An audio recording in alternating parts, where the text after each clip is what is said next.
안녕하십니까. 제 나이는 62, 사람들은 저를 박 회장이라고 부릅니다. 작게 건설사를 하나 일궈 평생을 일만 알고 살아온 사람입니다. 저에게는 남들이 다 부러워하는 젊고 아름다운 아내가 있었습니다. 제 아내는 45, 유능한 필라테스 강사였죠.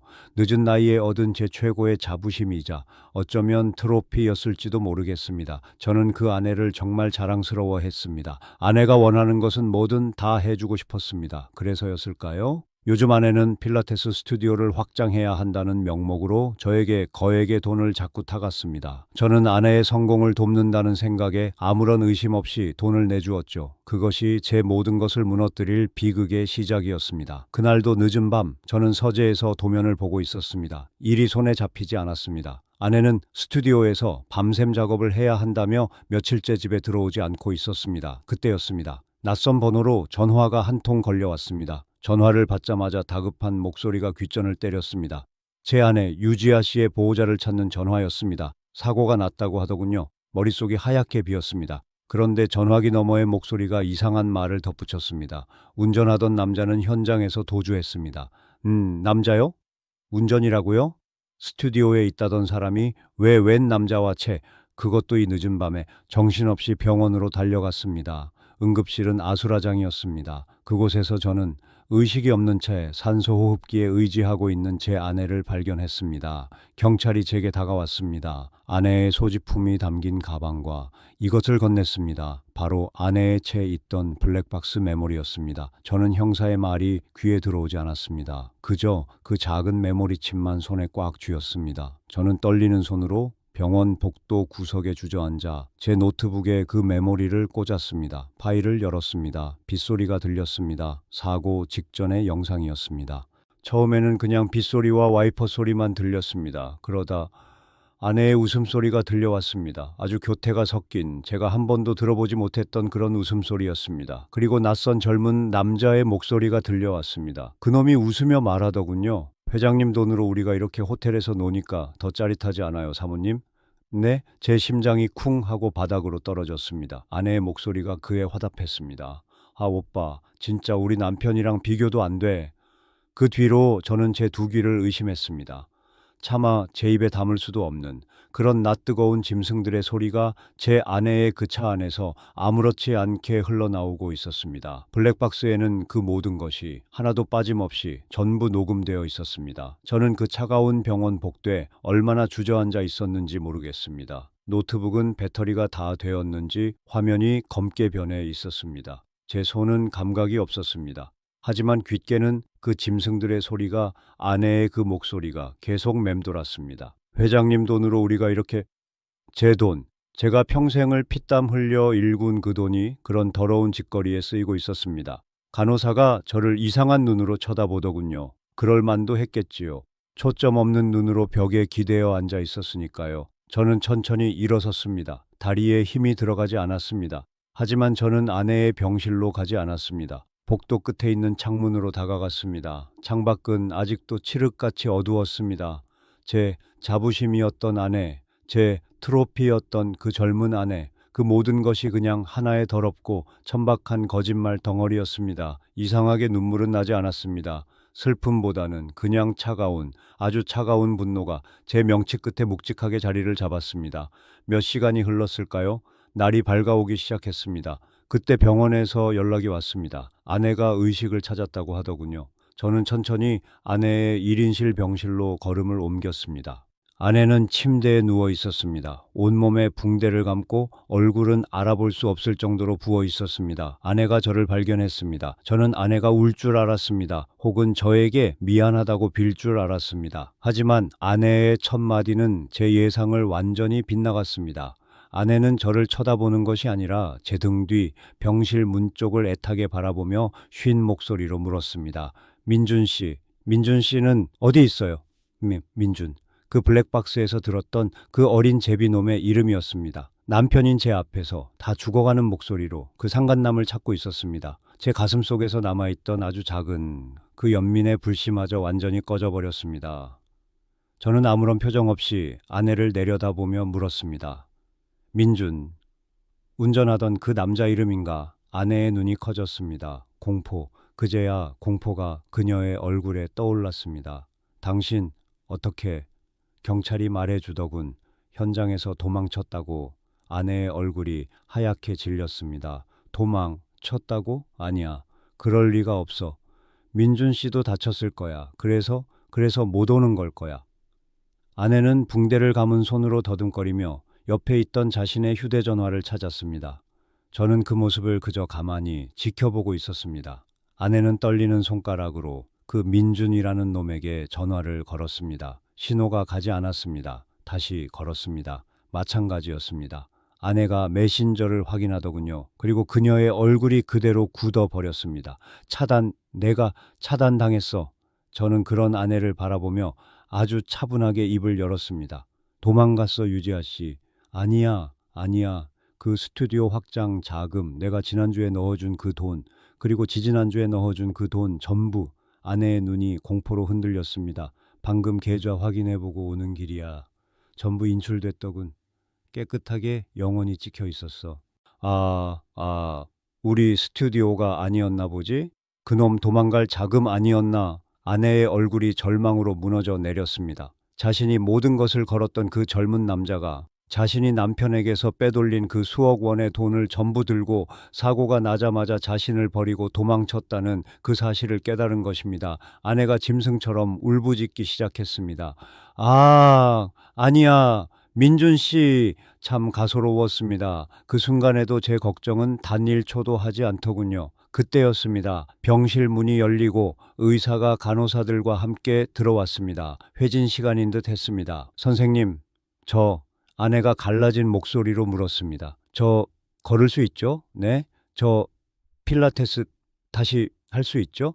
저 몸이 재산이에요. 네? 아내는 자신의 몸을 걱정하고 있었습니다. 그 몸으로 저를 배신하고 그 어린 놈과 놀아났던 바로 그 몸을 말입니다. 의사는 한숨을 한번 내쉬더니 차트를 가리키며 아주 사무적인 목소리로 말했습니다. 유지아 환자분, 일단 걷는 것은 걸을 수 있을 겁니다. 다행이다. 다행이에요, 선생님. 아내가 안도의 한숨을 내쉬는 순간 의사의 다음 말이 비수처럼 꽂혔습니다. 하지만 예전처럼은 아닐 겁니다. 네. 사고 당시 충격이 너무 컸습니다. 척추 5번, 그리고 골반 신경 손상이 심각합니다. 지금 다리의 감각이 조금 둔하시죠? 아내의 얼굴이 굳어갔습니다. 수술은 잘 됐지만 후유증이 남을 겁니다. 평생 다리를 조금 저는 느낌이 있으실 겁니다. 그리고 가장 중요한 것은 필라테스 같은 허리와 골반에 무리가 가는 그런 격한 운동은 다시는 하실 수 없습니다. 재활 열심히 하시면 일상생활 걷는 것 정도는 가능하겠지만 예전처럼 몸을 유연하게 쓰는 일은 불가능할 겁니다. 불가능.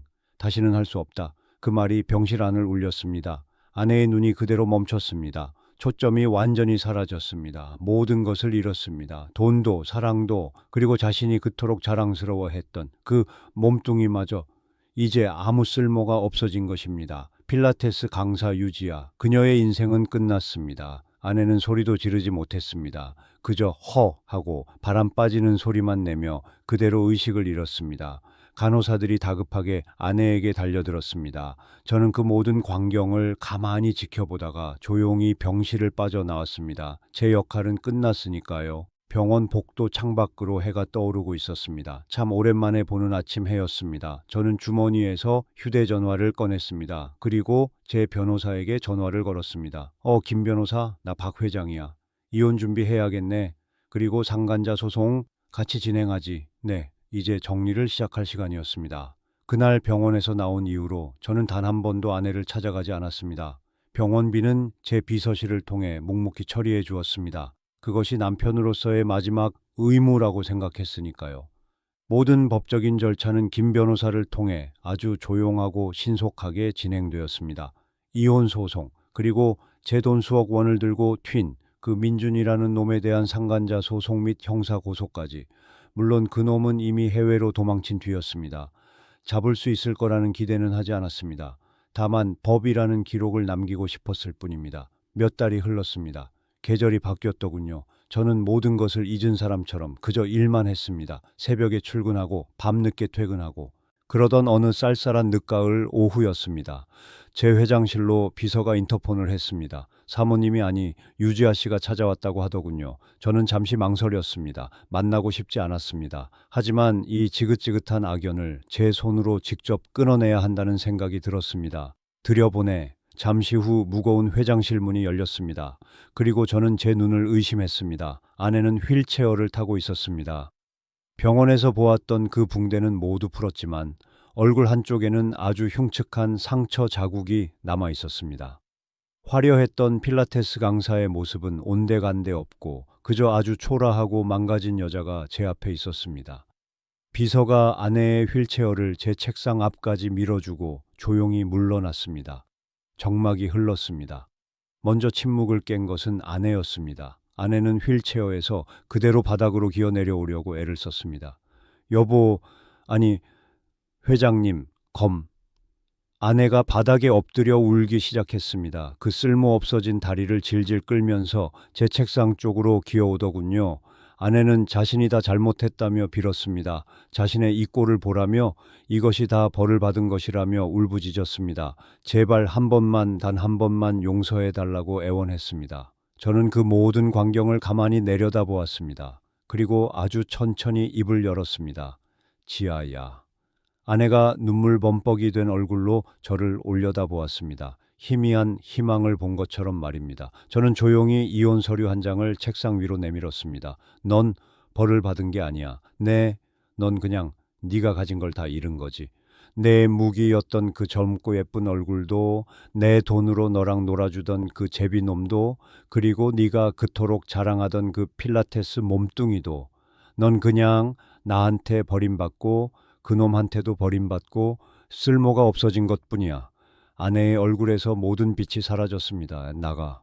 저는 비서를 불렀습니다. 비서가 들어와 바닥에 주저앉아 넋이 나간 아내를 조용히 휠체어에 태워 데리고 나갔습니다. 무거운 문이 닫혔습니다. 모든 것이 끝났습니다. 그 일이 있은 후로 저는 아내의 소식을 들은 적이 없습니다. 들고 싶지도 않습니다. 그저 들리는 소문으로는 지방의 어느 요양병원에서 지낸다고 하더군요. 저는 여전히 제 자리에서 묵묵히 일을 하고 있습니다. 제 인생에서 가장 더러웠던 한 페이지를 찢어냈을 뿐입니다. 여러분은 어떻게 생각하십니까? 이것이 과연 그 여자가 받은 벌일까요? 아니면 그저 자신이 선택한 삶의 당연한 결과일까요? 아내가 젊은 남자와 놀아나며 외박하던 그 밤, 저는 아내의 침대에서 아내의 여동생, 처제의 뜨거운 숨결을 느끼고 있었습니다. 그녀는 제 귓가에 속삭였습니다. 형부하니, 이제 당신은 내 남자예요. 라고요. 저는 죄책감에 눈을 감았지만 차오르는 쾌락을 멈출 수는 없었습니다. 하지만 다음날 아침 서재에서 발견한 낡은 앨범 속 사진 한 장이 간밤에 저를 안았던 여자가 제 처제가 아니라 남편을 버리고 도망쳤던 제 장모님이라는 사실을 알려주었습니다. 제가 왜 아내의 여동생인 줄 알았던 여자와 그것도 제 장모와 한 침대에서 뒹굴게 되었냐고요?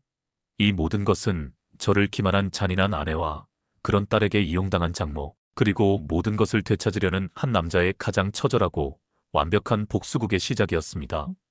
저는 올해 58 박성호입니다. 은퇴 후 아내가 벌어다주는 돈으로 연명하며 집안의 찬밥 신세가 된 지 오래입니다. 제 아내 수연은 잘나가는 미술학원 원장이었고 저는 그런 아내에게 무시당하며 하루하루를 무기력하게 살고 있었습니다. 어느 날 아내가 젊고 아름다운 여자를 집에 데리고 왔습니다. 아내는 제게 말했습니다. 내 여동생 서연이야. 이혼하고 갈 곳 없어서 당분간 우리 집에 좀 있을 거야. 처제라는 서연은 42살이라고 했습니다.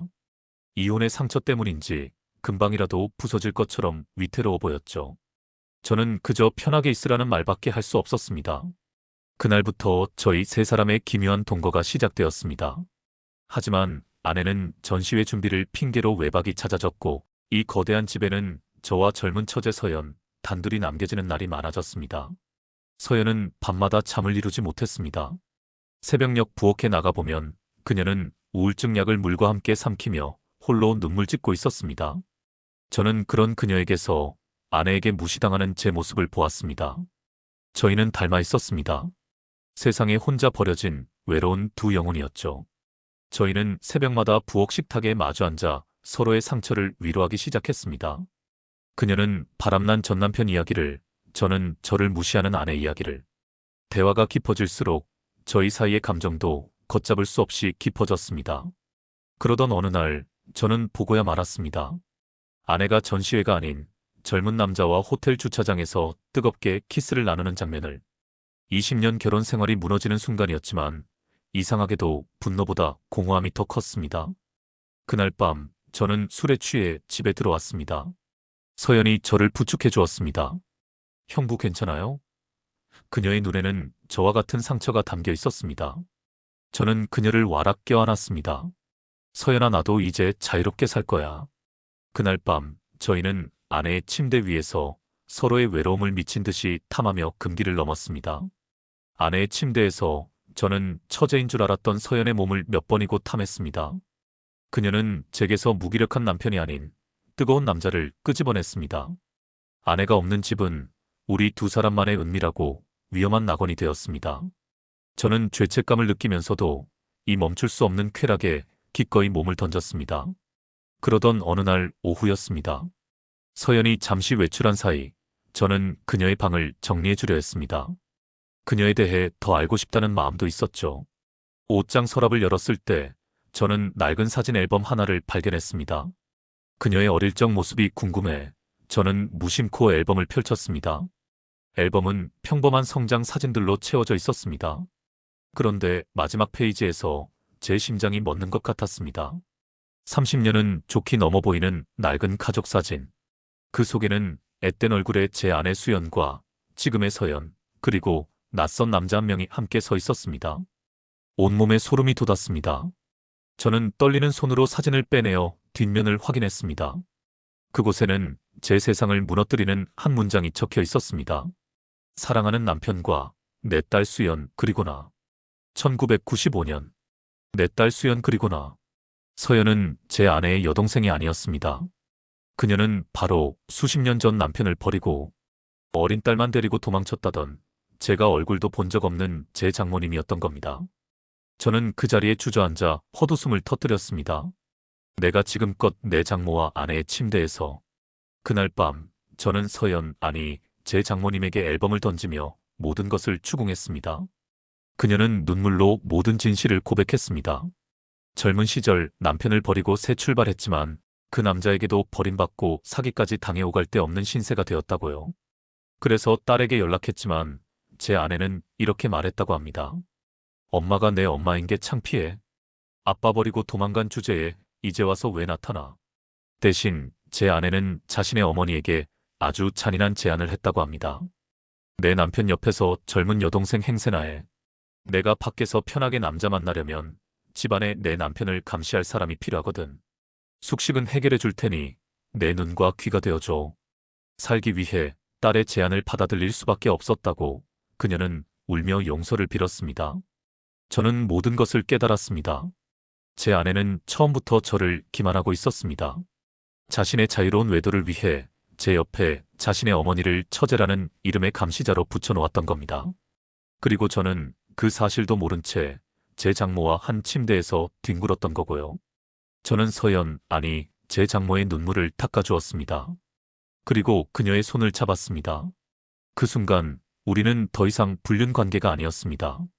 한 여자에게 똑같이 버림받고 똑같이 이용당한 피눈물 흘리는 동지였습니다. 저는 그녀에게 말했습니다.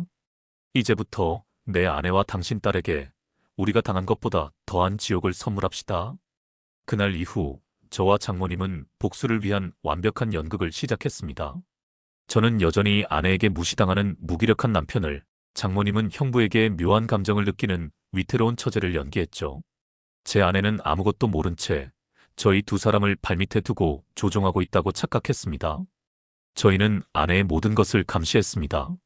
그녀가 누구와 통화하는지, 어디서 누구를 만나는지. 장모님은 딸의 모든 것을 꿰뚫고 있었습니다. 마침내 우리는 아내가 자신의 생일날 내 연남과 함께 고급 호텔 스위트룸에서 미래를 즐길 계획이라는 것을 알아냈습니다. 심판의 날이 밝았습니다. 아내는 아침부터 오늘 친구들과 파티가 있어서 늦을 거야라며 거짓말을 하고는 가장 화려한 옷을 차려입고 집을 나섰습니다. 저는 그런 아내의 뒷모습을 보며 인자한 남편의 얼굴로 말했습니다. 그래, 재밌게 놀다 와. 생일 축하해, 여보. 아내가 떠나자마자 저와 장모님은 약속된 호텔로 향했습니다. 저희는 아내가 예약한 스위트룸 바로 옆방을 잡고 모든 준비를 마쳤습니다. 얼마 후 아내와 내 연남이 팔짱을 낀 채 호텔 복도에 나타났습니다. 두 사람이 웃고 떠들며 방으로 들어가는 것을 확인한 후 장모님이 움직이기 시작했습니다. 그녀는 호텔 직원에게 다가가 눈물을 글썽이며 말했습니다. 제가 오늘 생일인 저희 언니를 위해 깜짝 파티를 준비했어요. 제가 케이크를 들고 들어갈 때 방의 조명을 모두 꺼주시겠어요? 직원은 감동한 표정으로 고개를 끄덕였습니다. 몇 분 뒤 저희는 케이크에 촛불을 붙이고 아내의 방문 앞에 섰습니다. 장모님이 노크를 하자 안에서 아내의 목소리가 들렸습니다. 누구세요? 룸서비스입니다. 장모님의 목소리에 방 안의 두 사람은 아무런 의심 없이 문을 열었습니다. 문이 열리는 순간 방 안의 모든 조명이 꺼졌습니다. 그리고 장모님은 촛불이 켜진 케이크를 든 채 방 안으로 걸어 들어가며 노래를 부르기 시작했습니다. 생일 축하합니다. 생일 축하합니다. 어둠 속에서 침대 위에 속옷 차림으로 엉켜있던 아내와 내연남의 모습이 촛불 아래 드러났습니다. 그들이 경악하며 저희를 쳐다보는 순간 제가 방 안의 모든 조명을 켰습니다. 서서연아, 내가 왜 여기에? 여보. 아내는 비명을 지르며 자신을 배신한 여동생과 남편을 번갈아 쳐다봤습니다.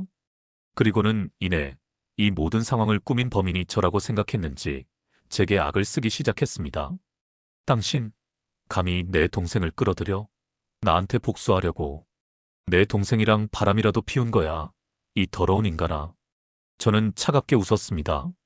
그리고 장모님이 아내의 뺨을 후려치며 제 인생 최고의 명대사를 읊었습니다. 생일 축하한다, 내 딸아. 이게 내 애미가 주는 마지막 선물이다. 내 딸 애미 그 단어를 듣는 순간 아내의 얼굴은 공포와 절망으로 하얗게 질려갔습니다. 그녀는 자신의 눈앞에 서 있는 처제가 사실은 자신이 버리고 이용했던 엄마였다는 사실을 깨달은 겁니다. 모든 것이 끝났습니다. 저는 그날 찍은 완벽한 증거로 이혼 소송에서 승리했고 아내는 모든 것을 잃고 빈털터리로 쫓겨났습니다. 모든 것을 정리하던 날 장모님이 제게 말했습니다. 이제 나도 떠나야지. 자네 인생에 더는 짐이 될 수 없네. 저는 그녀를 붙잡았습니다. 그리고 말했습니다. 아니요. 당신은 내게 짐이 아닙니다. 내 유일한 가족입니다. 이제 저희는 더 이상 사위와 장모가 아닙니다. 가장 추악한 배신 속에서 서로를 구원한 세상에 단 둘뿐인 동반자입니다. 저희는 아내가 버리고 간 그 집에서 서로의 상처를 보듬어주며 새로운 인생을 함께 시작했습니다. 그것이 바로 아내와 그녀의 어머니, 두 여자에게 제 인생을 농락당한 한 남자가 내린 가장 완벽한 복수입니다. 저는 올해 62살 박영미라고 합니다. 제 인생에는 오직 한 남자, 남편 김진태밖에 없었습니다. 22살에 시집와 40년을 그림자처럼 살았습니다. 남편의 성공이 제 행복이었고 남편의 기쁨이 제 기쁨이었습니다. 남들이 보기에는 평범하고 안정적인 삶이었죠. 남편이 주식으로 평생 모은 퇴직금을 전부 날려버리기 전까지는 말입니다. 모든 것이 하루아침에 무너졌습니다. 멀쩡했던 남편은 술에 취해 밤늦게 들어오는 날이 많아졌고 제 얼굴만 보면 다 너 때문이야. 당신이 내 인생을 망쳤어. 라며 폭언을 퍼부었습니다. 저는 그저 죄인처럼 고개를 숙이는 것 말고는 할 수 있는 게 없었습니다. 그러던 어느 날 밤이었습니다. 술에 취해 들어온 남편이 제 앞에 무릎을 꿇었습니다. 그리고는 눈물을 뚝뚝 흘리며 제게 말했습니다. 영미야, 내가 잘못했다. 내가 다 망쳤어. 그런데 우리 이대로 길바닥에 나앉을 수는 없잖아. 방법이 딱 하나 있어. 저는 지푸라기라도 잡는 심정으로 물었습니다. 그게 뭔데요? 남편은 차마 제 눈을 보지 못하고 바닥에 고개를 처박은 채 떨리는 목소리로 말했습니다. 내일 내 사업 파트너 최상무가 우리 집에 올 거야. 당신도 알지? 젊고 돈 많은 놈. 그 놈이 예전부터 당신을 마음에 들어 했어. 순간 온몸의 피가 차갑게 식는 것 같았습니다. 설마 했지만 남편의 다음 말은 제 예상을 훨씬 뛰어넘는 것이었습니다. 당신 몸이라도 팔아서 이 빚을 갚아야 해. 당신이 오늘 밤 최상무를 좀 기쁘게 해줘. 저는 제 귀를 의심했습니다. 40년을 함께 산 남편의 입에서 나온 말이라고는 도저히 믿을 수가 없었습니다. 저는 미친 사람처럼 소리쳤습니다. 당신 제정신이야. 어떻게 그런 말을 해? 차라리 같이 죽어. 하지만 남편은 제게 매달려 애원했습니다. 한 번만, 딱 한 번만 눈 감아주면 이 빚 다 갚고 내가 평생 당신 발 닦개로 살게. 당신이 우리 가정을 살릴 마지막 희망이야, 영미야. 저는 당연히 거부했습니다. 하지만 그날부터 지옥이 시작되었습니다. 남편은 밥도 먹지 않고 칼을 들고 와 제 앞에서 죽겠다고 협박을 했습니다. 제가 이 모든 불행의 원흉인 것처럼, 제가 가정을 파괴하는 악녀인 것처럼 저를 몰아세웠습니다. 결국 며칠 밤낮으로 이어진 심리적 압박과 협박에 저는 제 영혼이 부서지는 것을 느꼈습니다. 저는 가정을 지키기 위해 제 자신을, 제 인생을, 제 모든 것을 버리기로 했습니다. 약속한 날 저녁, 남편은 제게 야한 속옷을 건네며 마치 업소 여종업원에게 지시하듯 말했습니다. 최상무 오기 전에 이걸로 갈아입고 침실에서 기다려. 절대 실수하면 안 돼. 그날 밤 남편은 정말로 젊은 사업가를 제 침실로 밀어 넣었습니다. 저는 수치심에 고개도 들지 못했습니다. 남자가 제게 다가와 옷을 벗기려는 순간 저는 공포에 질려 눈을 질끈 감았습니다. 그리고 저는 굳게 닫힌 문 밖에서 남편이 숨죽여 우리의 소리에 귀 기울이고 있다는 것을 직감했습니다. 그 남자의 몸이 제 위를 덮쳤을 때 저는 아무것도 느낄 수 없었습니다. 제 영혼은 이미 몸을 떠나 굳게 닫힌 문 너머에서 귀를 기울이고 있을 남편이라는 악마를 저주하고 있었습니다. 40년간 함께한 세월, 그 모든 것이 이 하룻밤의 굴욕으로 제가 되어 흩날리는 기분이었습니다. 시간은 지옥처럼 더디게 흘렀습니다. 얼마나 지났을까? 남자가 만족한 듯 씻으러 들어간 사이 남편이 조용히 문을 열고 들어왔습니다. 저는 그가 제게 다가와 미안하다, 여보라며 눈물을 흘릴 것이라 아주 잠시 찰나의 순간 동안 기대했습니다. 하지만 그의 첫마디는 제 남은 영혼까지 파괴해버렸습니다. 어땠어? 그놈 만족했대? 남편의 눈에는 죄책감이나 미안함 따위는 없었습니다. 오직 자신의 계획이 성공했는지 확인하려는 사업가의 탐욕만이 번뜩이고 있었습니다. 저는 대답할 힘도 없어 그저 이불을 뒤집었었습니다. 남편은 그런 제 어깨를 툭 치며 말했습니다. 수고했어. 이걸로 우리 빚 반은 갚은 거야. 그날 이후 지옥은 일상이 되었습니다. 남편은 주기적으로 손님들을 제 침실로 끌어들였습니다. 어떤 날은 늙은 중소기업 사장을, 어떤 날은 젊은 벤처 투자자를. 저는 마치 영혼 없는 인형처럼 남편이 짜놓은 각본에 따라 그들을 받아내야 했습니다. 제 삶은 완전히 망가졌습니다. 하지만 시간이 지나면서 저는 무언가 이상하다는 것을 느끼기 시작했습니다. 남편은 남자들에게 돈을 받아오는 것 같지 않았습니다. 오히려 그들이 돌아간 뒤 혼자 방에 틀어박혀 무언가를 보며 희열에 찬 웃음을 터뜨리곤 했습니다. 그러던 어느 날 아침이었습니다. 전날 밤 손님이 다녀간 침실을 정리하는데 남자의 것으로 보이는 만년필이 침대 밑으로 굴러 들어간 것을 발견했습니다. 저는 허리를 숙여 침대 밑으로 손을 뻗었습니다. 그런데 손끝에 딱딱하고 차가운 무언가가 닿았습니다. 만년필이 아니었습니다. 검은색 테이프로 침대 프레임 안쪽에 단단히 붙어있는 작고 네모난 기계였습니다. 심장이 쿵 하고 내려앉았습니다. 저는 떨리는 손으로 그것을 떼어냈습니다. 제 손에 들려있는 것은 제 손톱보다도 작은 초소형 카메라였습니다. 머릿속이 하얘졌습니다. 저는 비틀거리며 노트북을 켜고 카메라에서 빼낸 메모리 카드를 집어넣었습니다. 그리고 파일을 클릭하는 순간 저는 보고야 말았습니다. 화면 속에는 지난 몇 주간 제가 다른 남자들에게 짓밟히는 모든 순간이 고스란히 담겨 있었습니다. 남편은 제 고통을, 제 굴욕을 처음부터 끝까지 전부 녹화하고 있었던 겁니다. 저는 소리 없는 비명을 지르며 입을 틀어막았습니다. 하지만 진짜 지옥은 그 다음 파일에 있었습니다. 남편이 누군가와 통화하는 음성이었습니다. 네, 박 사장. 영상은 확보됐습니다. 따님 결혼식 전에 조용히 3억만 입금하시면 이 영상은 세상에서 사라지는 겁니다. 싫으시다면 사모님께서 얼마나 열정적인 분이신지 온 세상이 알게 되겠죠. 하하. 그 순간 모든 것을 깨달았습니다. 빚, 가정, 저를 위한다는 모든 것은 새빨간 거짓말이었습니다. 남편은 저를 미끼로 이용해 남자들을 유혹하고 그 영상을 찍어 협박하며 돈을 뜯어내는 거대한 범죄를 꾸미고 있었던 겁니다. 제 뜨거운 아랫목은 가정을 지키기 위한 희생이 아니었습니다. 남편의 추악한 사업을 위한 상품이었을 뿐입니다. 그리고 침대 밑에서 제가 찾아낸 다른 그것은 그 모든 진실을 담고 있는 지옥의 증거였습니다. 눈물이 멎었습니다. 온몸의 피가 차갑게 식으며 심장 깊은 곳에서부터 시퍼런 분노가 용솟음쳤습니다. 그 순간 남편의 착한 아내 박영민은 죽었습니다.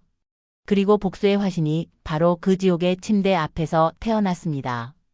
그날 이후 저는 다른 사람이 되었습니다. 예전처럼 남편 앞에서 눈물을 흘리거나 순종적으로 굴지 않았습니다. 대신 아무것도 모르는 바보처럼 영혼 없는 아내를 연기하기 시작했습니다.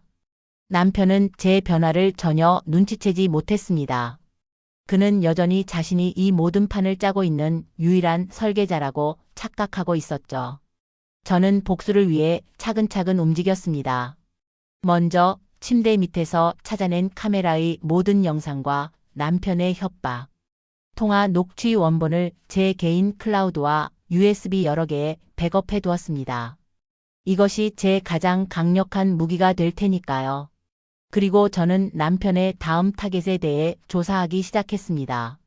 남편은 제게 다음 주에는 제2건설의 최 대표가 손님으로 올 거야. 아주 거물이니까 실수하지 마. 라고 말했습니다. 저는 인터넷을 통해 그 남자에 대해 샅샅이 뒤졌습니다. 최 대표는 부정한 방법으로 다른 중소기업들을 무너뜨리고 회사를 키운 악질적인 인물이었습니다. 그리고 저는 기가 막힌 사실 하나를 더 발견했습니다. 20년 전 저희 아버지가 운영하던 작은 공장을 부도나게 만든 장본인이 바로 그 최 대표였습니다.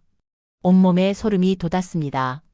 이것은 단순한 복수가 아니라 신이 제게 주신 심판의 기회였습니다. 저는 최 대표에게 남편 몰래 개인적으로 연락을 취했습니다. 공중전화를 이용해 흔적을 남기지 않았습니다. 최 대표님, 저는 김진태 사장의 아내입니다. 드릴 말씀이 있습니다. 최 대표는 처음에는 저를 경계했지만 제가 남편의 협박 계획을 알고 있으며 오히려 자신이 그를 도울 수 있다는 뉘앙스를 풍기자 흥미를 보였습니다. 우리는 은밀하게 만났습니다. 무슨 꿍꿍이시죠, 사모님? 당신을 돕고 싶어서요. 그리고 제 남편에게 복수하고 싶어서요. 저는 최 대표에게 남편의 계획 일부를 알려주며 제가 그의 편에 서는 척 연기했습니다. 그리고 제안을 하나 했죠. 남편은 당신과의 영상을 찍어 5억을 요구할 겁니다. 하지만 제가 그 영상 원본을 당신에게 넘겨드리겠습니다. 대신 당신은 제게 10억을 주셔야 합니다. 최 대표의 눈이 빛났습니다. 5억을 뜯기는 대신 10억을 주고 증거를 완전히 없애는 것이 그에게는 훨씬 이득이었을 겁니다. 그는 비열한 미소를 지으며 제 제안을 받아들였습니다. 사모님, 보기보다 대담하시군요. 좋습니다. 그렇게 합시다.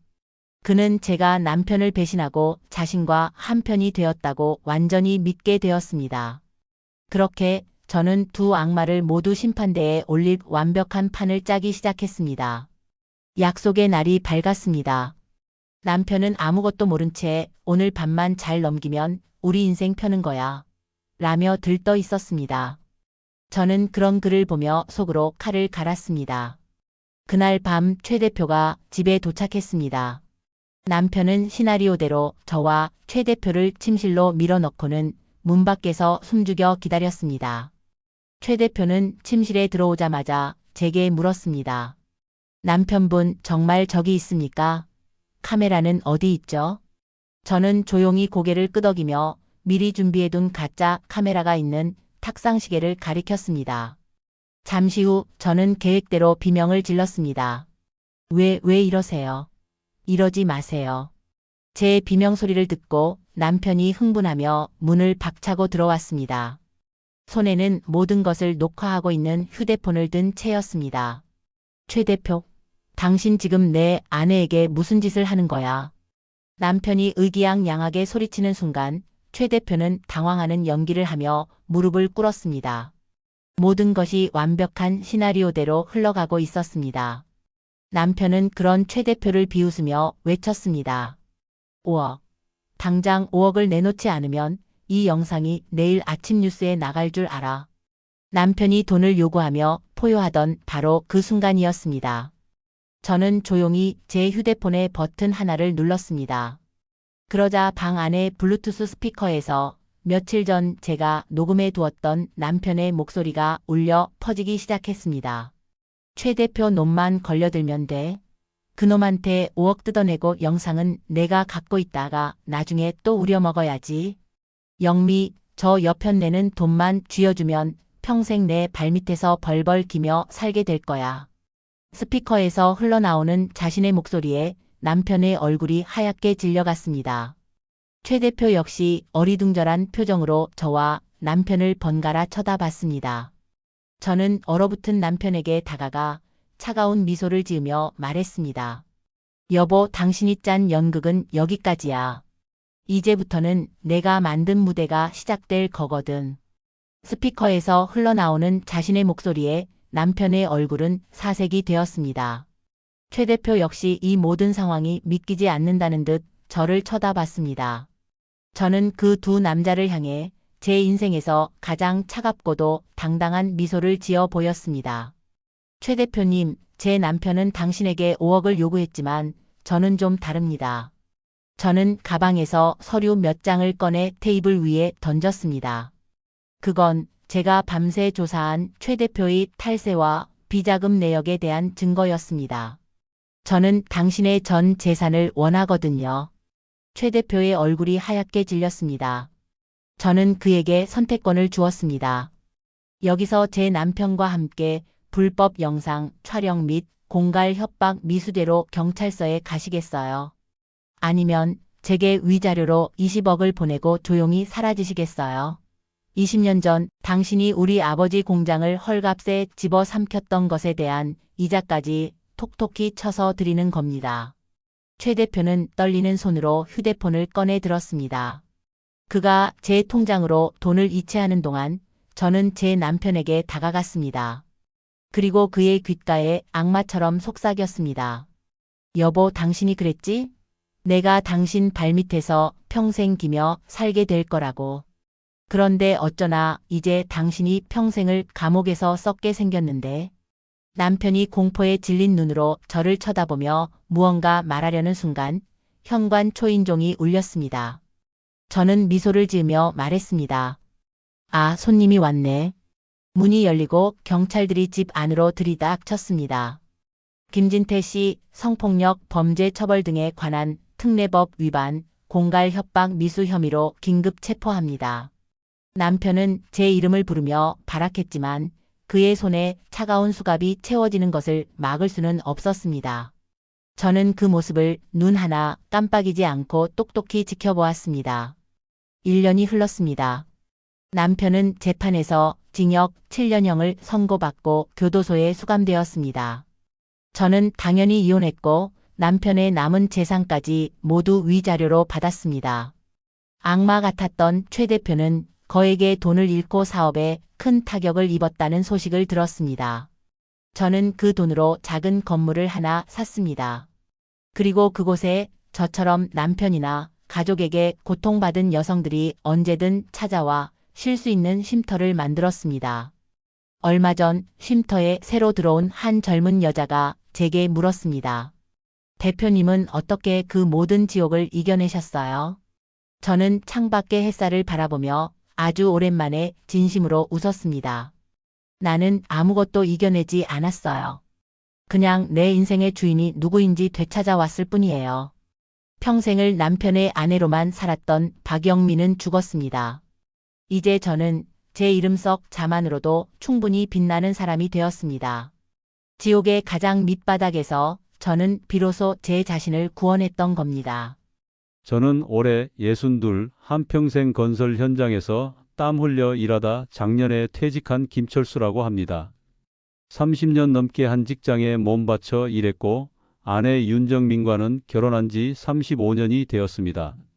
자식들도 다 키워 출가시키고 이제야말로 아내와 오붓하게 노후를 즐길 수 있겠다 싶었죠. 그래서 평생의 꿈이었던 전원 생활을 시작했습니다. 부모님이 물려주신 고향의 작은 땅에 아담한 집을 짓고 텃밭을 가꾸며 사는 삶. 생각만 해도 평화로웠습니다. 물론 도시 생활에 익숙했던 아내는 처음엔 불만이 많았습니다. 제게 말하더군요. 여긴 너무 심심해. 친구도 없고 할 것도 없고. 라고요. 저는 그런 아내를 달래며 곧 적응될 거라고 함께 좋은 시간을 보내자고 다독였습니다. 그런데 아내는 정말 놀랍도록 빨리 그리고 저와는 다른 방향으로 적응해 나갔습니다. 어느 날부터인가 아내의 화장이 진해졌습니다. 외출할 때마다 나이와는 어울리지 않는 화려한 색깔의 옷과 짧은 치마를 찾더군요. 그냥 동네 문화센터에 요리 배우러 간다면서요. 처음엔 그냥 기분 전환인가 보다. 곱게 늙고 싶은 여자의 마음이겠거니 좋게 생각하려 애썼습니다. 하지만 이상한 점은 한두 가지가 아니었습니다. 밤늦게 들어오는 날이 잦아졌습니다. 처음엔 친구들과 저녁 먹었다고 하더니 나중에는 밤 11시, 12시가 다 되어서야 현관문이 열렸습니다. 집에 들어오자마자 하는 일은 늘 똑같았습니다. 곧장 욕실로 직행해 샤워를 하는 것이었죠. 제가 물으면 아내는 이렇게 대답했습니다. 요가하고 와서 땀 냄새 나잖아. 가장 이상했던 건 휴대폰이었습니다. 언제부턴가 휴대폰은 아내의 분신이라도 된 것 같았습니다. 화장실에 갈 때도 잠시 마당에 나갈 때도 손에서 놓는 법이 없었죠. 제가 옆에 다가가기만 하면 화들짝 놀라며 화면을 감췄습니다. 혼자 휴대폰을 보며 미소 짓는 아내의 얼굴을 볼 때면 제 가슴 한구석이 서늘하게 식어내리는 기분이었습니다. 우리 부부 사이에는 차가운 침묵만이 흘렀습니다. 한 공간에 있어도 서로 다른 세상을 사는 사람 같았죠. 아침에 일어나면 밥 차려놨어. 저녁에 들어오면 다녀왔어. 그게 대화의 전부였습니다. 그날도 아내는 급히 친구를 만나러 간다며 화려한 옷을 차려입고 집을 나섰습니다. 텅 빈 집에 혼자 남자, 저는 못내 허전한 마음에 아내의 옷장이라도 정리해 줘야겠다는 생각이 들었습니다. 한동안 쓰지 않던 서랍을 열었을 때였습니다. 구석에 낡은 검은색 노트 한 권이 눈에 띄었습니다. 표지에는 여행 노트라고 적혀 있었습니다. 아내가 이렇게 꼼꼼하게 여행 기록을 남겼었나? 신기한 마음에 무심코 노트를 펼쳐 들었습니다. 하지만 첫 장을 넘기는 순간 제 심장이 발밑으로 곤두박질 치는 것 같았습니다. 그건 여행 노트가 아니었습니다. 날짜별로 빼곡히 적힌 남자들의 이름, 호텔과 모텔 같은 숙박업소의 이름, 그리고 각 만남에 대한 별점까지. 제 손이 사시나무처럼 떨리기 시작했습니다. 이건 대체 무엇인가?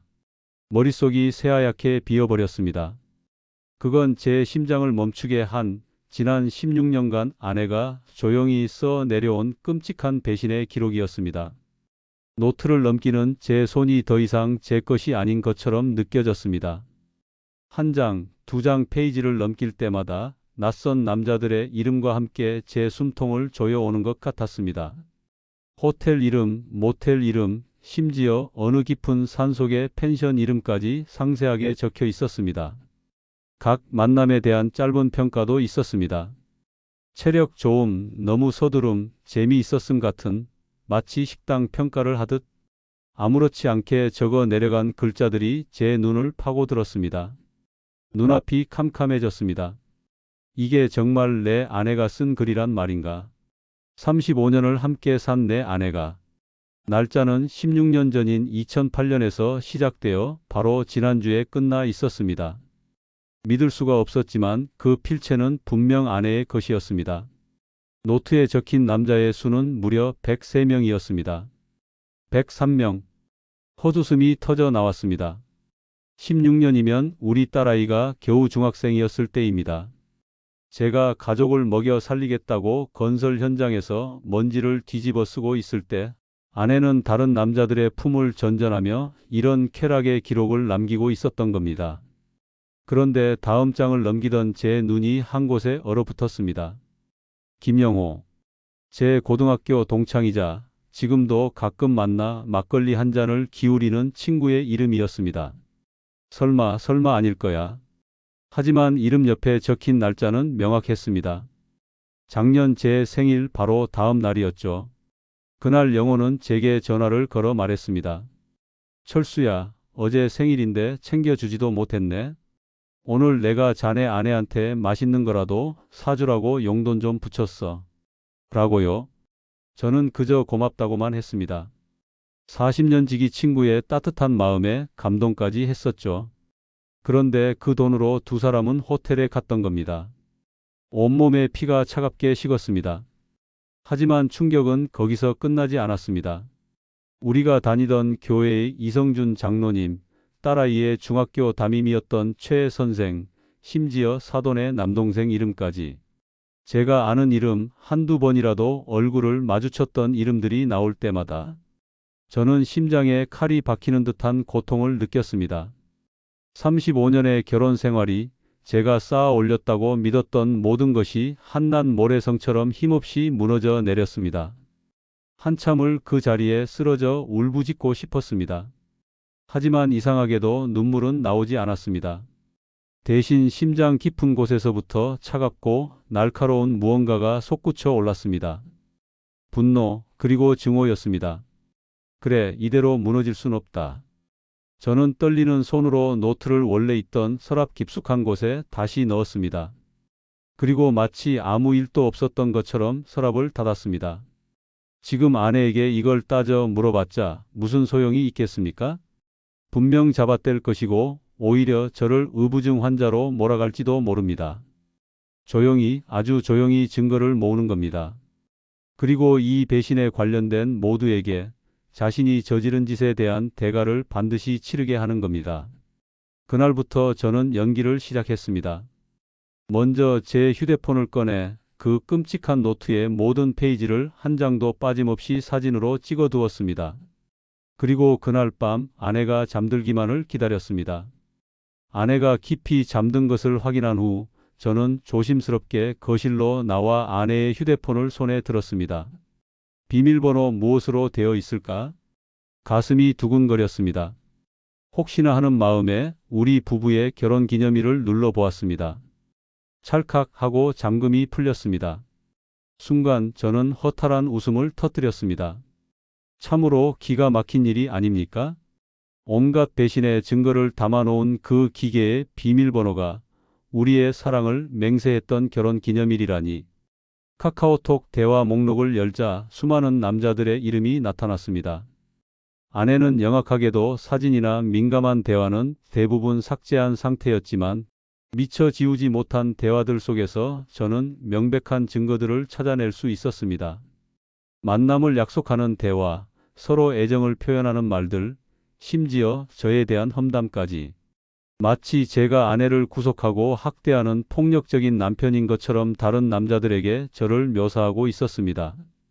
그날 밤 아내가 돌아와 제게 물었습니다. 당신 오늘 안색이 안 좋네? 어디 아파? 저는 억지로 웃으며 대답했습니다.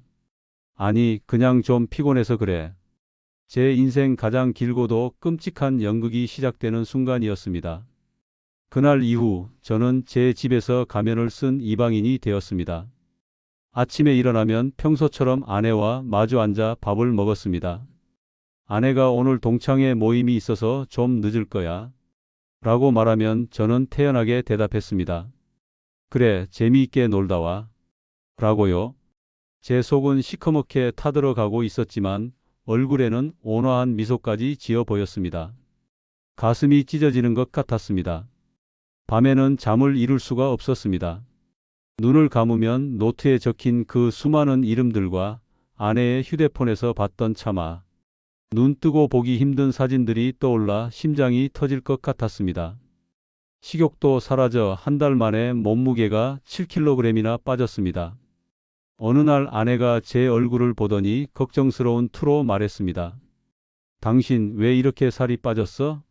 병원에 가봐야 하는 거 아니야? 저는 억지로 입꼬리를 올리며 대답했습니다. 요즘 텃밭 일이 많아서 그런가 봐. 운동도 되고 좋지 뭐. 가장 괴로운 것은 매일 밤 그 여자와 한 침대에서 잠을 자야 한다는 사실이었습니다. 등을 돌리고 누워 아내의 숨소리를 듣고 있으면 35년을 함께 산 아내가 아니라 완전히 모르는 낯선 사람과 누워있는 기분이 들었습니다. 소름이 끼치도록 무서웠습니다. 저는 고통 속에서도 멈추지 않았습니다. 아내가 집을 비울 때마다 증거를 찾아 헤맸습니다. 카드 내역서를 뽑아 보았을 때 저는 또 한 번 무너져 내렸습니다. 아내가 문화센터 수강료라고 말했던 결제 내역은 사실 고급 호텔 레스토랑이었습니다. 요가 학원이라던 곳은 다른 도시에 있는 모텔이었죠. 심지어 작년에 동창회 친구들과 제주도 여행을 간다고 했던 날 카드 결제 내역에는 강원도의 한적한 펜션 이름이 찍혀 있었습니다. 객실은 단 하나뿐이었고요. 기가 막혀 말이 나오지 않았습니다. 이 여자는 대체 어디까지 저를 기만했던 걸까요? 2달간의 지옥 같은 시간. 저는 연극을 하며 차곡차곡 증거를 쌓았습니다. 아내의 휴대폰과 노트북, 클라우드에 저장된 모든 자료를 제 개인 저장 공간에 옮겨 담았습니다. 이제는 때가 되었다는 생각이 들었습니다. 저는 지인을 통해 수소문하여 이혼 전문 변호사를 찾아갔습니다. 상담실에 앉아 제가 모은 자료들을 테이블 위에 올려놓았을 때 베테랑 변호사의 눈이 커지는 것을 보았습니다. 변호사는 제게 물었습니다. 그러니까 상간남이 총 103명이라는 말씀이십니까? 저는 말없이 고개를 끄덕였습니다. 변호사는 잠시 말을 잇지 못하더니 이내 냉정을 되찾고 전문적인 조언을 해주었습니다. 103명 모두에게 소송을 거는 것은 현실적으로 불가능하며 노트 기록과 카드 내역, 휴대폰 메시지 등 물증이 가장 확실한 자들부터 추려내야 한다고 했습니다. 저는 변호사의 말에 따라 103명 중에서 27명을 1차로 추렸고 그 중에서도 증거가 차고 넘치는 11명을 최종적으로 선택했습니다. 그 명단에는 제 친구 김영호와 이성준 장로도 물론 포함되어 있었습니다. 변호사가 제게 마지막으로 물었습니다. 사모님과는 이혼을 진행하시고 상간남들에게는 위자료 청구 소송을 진행하는 것이 맞을까요? 합의를 시도해 볼 수도 있습니다. 저는 단호하게 고개를 저었습니다. 제 목소리는 얼음장처럼 차가웠습니다. 합의는 없습니다, 변호사님. 저는 돈이 필요한 게 아닙니다. 그들이 법정에 서서 수많은 사람들 앞에서 자신들의 추악한 행동에 대해 낱낱이 인정하고 심판받는 모습을 제 두 눈으로 똑똑히 봐야겠습니다. 이제 잔인한 심판의 시간이 다가오고 있었습니다. 변호사를 통해 11명의 상간남들에게 내용 증명 우편이 발송되었습니다. 법적 조치를 취하겠다는 선전포고와 함께 제가 가진 증거 사진 일부가 동봉되었습니다. 이제 주사위는 던져졌습니다. 이틀이 지났을까 처음으로 전화가 걸려온 것은 이성준 장로였습니다. 교회에서 누구보다 신실한 얼굴로 신앙을 설파하던 그 사람이었습니다. 그의 목소리는 애써 침착하려 했지만 미세하게 떨리고 있었습니다. 한 형제님 이해할 수 없는 우편물을 받았는데 이건 무슨 오해가 있는 것 같습니다. 저는 차갑게 대답했습니다. 오해가 아닙니다, 장로님. 증거가 다 있습니다. 정민이와 장로님이 지난 5년간 10번 이상 만난 호텔 기록 전부 가지고 있습니다. 수화기 너머로 잠시 침묵이 흘렀습니다. 이윽고 그가 울먹이는 소리가 들렸습니다. 하나님 저를 용서해 주십시오. 형제님, 제발 우리 가정만은 지켜주십시오. 아내와 자식들이 알면 저희 집안은 끝장입니다. 역겨웠습니다. 하나님의 이름을 더럽히는 위선적인 모습에 구역질이 났습니다. 저는 아무런 감정 없이 말했습니다. 법정에서 만납시다. 그리고 전화를 끊어버렸습니다. 그날 밤 비가 쏟아졌습니다. 창밖을 보며 깊은 생각에 잠겨 있는데 요란하게 초인종이 울렸습니다. 밤 10시가 넘은 시간이었습니다. 현관문을 열자 흠뻑 젖은 남자가 서 있었습니다. 고등학교 동창회에서 몇 번 봤던 박성호라는 자였습니다. 그 역시 11명 중 한 명이었습니다. 그는 저를 보자마자 그 자리에 무릎을 꿇었습니다. 빗물인지 눈물인지 모를 액체를 얼굴에 흘리며 애원했습니다. 철수 씨, 내가 정말 죽을 죄를 지었소. 한 번만, 제발 한 번만 눈 감아 주시오. 우리 애들이 이제 대학 가야 하는데 집사람이 알면 우리 가족은 다 길바닥에 나앉습니다. 한때는 같은 고향 친구라고 생각했던 사람이 제 앞에서 비참하게 용서를 빌고 있었습니다. 하지만 제 마음은 조금도 움직이지 않았습니다. 제 목소리는 빗소리보다 더 차갑게 울렸습니다. 나는 이미 가정을 잃었네. 내 35년 결혼 생활은 자네 같은 놈들 때문에 산산조각이 났어. 그런데 자네는 뭐라도 남길 자격이 있다고 생각하나? 저는 그대로 현관문을 닫아버렸습니다. 창문 너머로 그가 한참을 더 무릎 꿇고 앉아있는 모습이 보였지만 더 이상 마음이 아프지 않았습니다. 오히려 오랜 시간 묵혔던 체증이 시원하게 내려가는 기분이었습니다. 그날 밤 저는 처음으로 깊은 잠을 잘 수 있었습니다. 다음 날부터 전화가 빗발쳤습니다. 누군가는 변호사를 통해 그에게 합의금을 제안했고 누군가는 제게 문자로 용서를 빌었습니다. 모두가 한결같이 자신의 가정을 지키고 싶다고 말했습니다. 제 가정을 망가뜨릴 때는 그런 생각이 조금도 없었으면서 말입니다. 아내는 여전히 아무것도 모르는 척했지만 저는 그녀의 눈빛에서 짙은 초조함과 불안을 읽을 수 있었습니다. 아마도 누군가가 그녀에게 연락을 했겠지요. 그리고 마침내 변호사로부터 소장이 법원에 정식으로 제출되었다는 연락을 받았습니다. 이제 더는 숨길 필요가 없었습니다. 그날 저녁 저는 거실 소파에 아내를 앉혔습니다. 그리고 테이블 위에 그 검은색 여행 노트를 올려놓았습니다. 아내의 얼굴이 하얗게 질려갔습니다. 저는 이어서 아내의 휴대폰에서 발견했던 사진 몇 장을 그 위에 흩뿌렸습니다. 이게 뭔지 설명해 보시지. 아내는 입술을 파르르 떨며 부인하려 했습니다. 이게 뭔데 그래요? 당신 지금 나 의심하는 거예요? 라고요. 저는 아무 말 없이 마지막 증거를 꺼내 들었습니다. 강원도 펜션에서 결제된 카드 영수증이었습니다. 작년에 동창회 친구들이랑 제주도 간다던 날 당신은 강원도 펜션에 있었더군. 객실은 하나였고 아내의 눈동자가 지진이라도 난 듯 흔들렸습니다.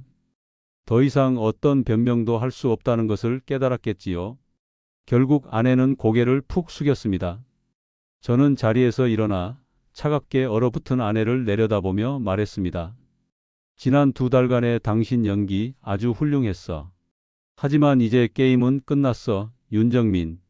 한 달 후 첫 재판이 열렸습니다. 작은 소도시였기에 11명의 지역 유지와 평범한 가장들이 한꺼번에 피고인석에 서게 된 이 사건은 순식간에 큰 화제가 되었습니다. 법정은 방청객들로 가득 찼습니다.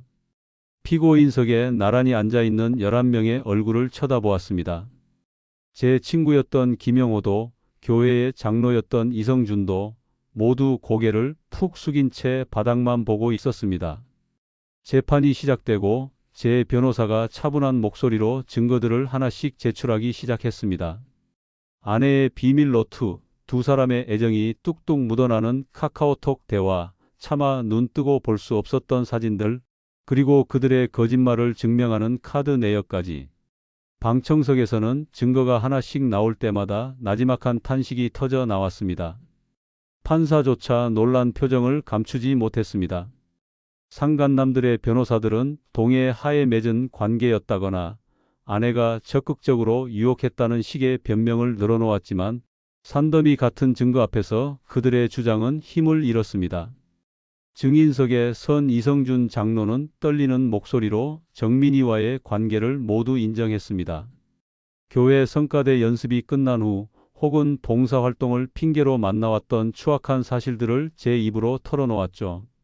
평소 그를 존경했던 교인들은 경악을 금치 못했습니다. 제 친구 영호는 재판 내내 저를 쳐다보지도 못했습니다. 그저 미안하다는 말만 반복할 뿐이었습니다. 40년 우정이 그렇게 끝나는 순간이었습니다. 3번의 재판 끝에 마침내 판결이 내려졌습니다.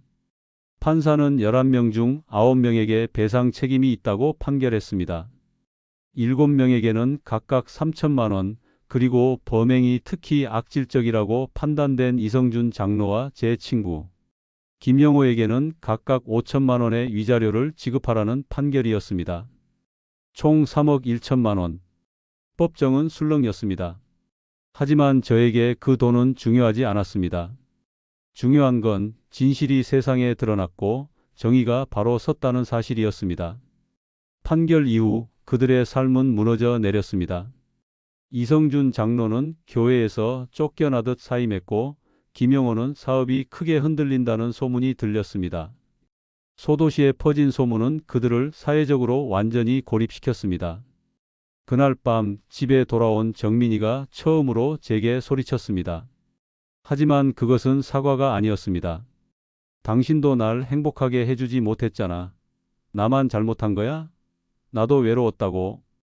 그 말을 듣는 순간 저는 아무런 감정도 느껴지지 않았습니다. 다만 차분히 대답했을 뿐입니다. 이혼하자. 정민이의 얼굴이 놀람으로 굳어졌습니다. 아마 제가 쉽게 이혼을 요구하리라고는 생각하지 못했던 모양입니다. 하지만 곧 냉정을 되찾고 제게 말했습니다. 좋아, 이혼해. 대신 재산은 반반이야. 그 순간 저는 지난 몇 달간 처음으로 진심으로 웃음을 터뜨렸습니다. 아니, 이혼은 당신이 저지른 짓의 대가를 치르는 걸 내 눈으로 다 지켜본 후에 생각할 거야. 당신은 이 집에서 내가 허락할 때까지 살면서 당신 때문에 망가진 사람들이 어떻게 되는지, 그리고 당신 자신이 어떻게 무너지는지 똑똑히 지켜보게 될 거야. 정민이의 얼굴이 하얗게 질려갔습니다. 복수하려는 거야? 정민이가 떨리는 목소리로 물었습니다. 저는 천천히 고개를 끄덕였습니다. 복수가 아니라 정의지. 내가 저지른 일에 대한 대가를 치르는 거야. 그 후 정민이는 집안에 스스로를 가두었습니다. 동네 사람들의 손가락질을 견디지 못했고 모든 인간관계가 끊겼습니다. 저는 그 모습을 무심히 지켜보며 그녀가 받아야 할 죗값을 치르게 했습니다. 몇 달 뒤 저는 정민이와 이혼 서류에 도장을 찍었습니다. 그녀는 위자료 한 푼 받지 못한 채 작은 가방 하나를 들고 집을 나섰습니다. 저는 아픔이 가득한 그 집을 처분하고 오랫동안 꿈꿔왔던 제주도로 떠났습니다. 바다가 보이는 작은 집을 얻어 글을 쓰기 시작했습니다. 제 지옥 같았던 경험과 상처를 치유해 나가는 과정을 담담히 적어 내려갔습니다. 놀랍게도 제 글은 비슷한 아픔을 겪은 많은 사람들에게 큰 위로가 되었고 저는 작가라는 새로운 이름을 얻게 되었습니다. 딸아이도 제주도로 저를 찾아와 그동안 엄마 때문에 말하지 못했던 상처를 고백하며 뜨거운 눈물을 흘렸습니다. 우리는 서로를 부둥켜 안고 오랜 시간 묵혀두었던 아픔을 씻어냈습니다. 이제 저는 압니다. 진정한 승리는 그들의 몰락이 아니라 제가 모든 것을 딛고 일어나 제 자신의 행복한 삶을 되찾은 것이라는 사실을 말입니다. 과거의 상처는 여전히 남아있지만 그 상처가 저를 더 강하게 만들었습니다. 제 이야기는 여기까지입니다. 만약 여러분이 저와 같은 끔찍한 배신을 겪으셨다면 어떻게 하시겠습니까? 저처럼 정의를 위해 싸우시겠습니까? 아니면 다른 방법을 선택하시겠습니까? 안녕하십니까? 저는 올해 62 평범한 중소기업에서 평생을 바치다 얼마 전 은퇴한 김철수입니다. 사람들은 말합니다. 은퇴하면 제2의 인생이 시작된다고요.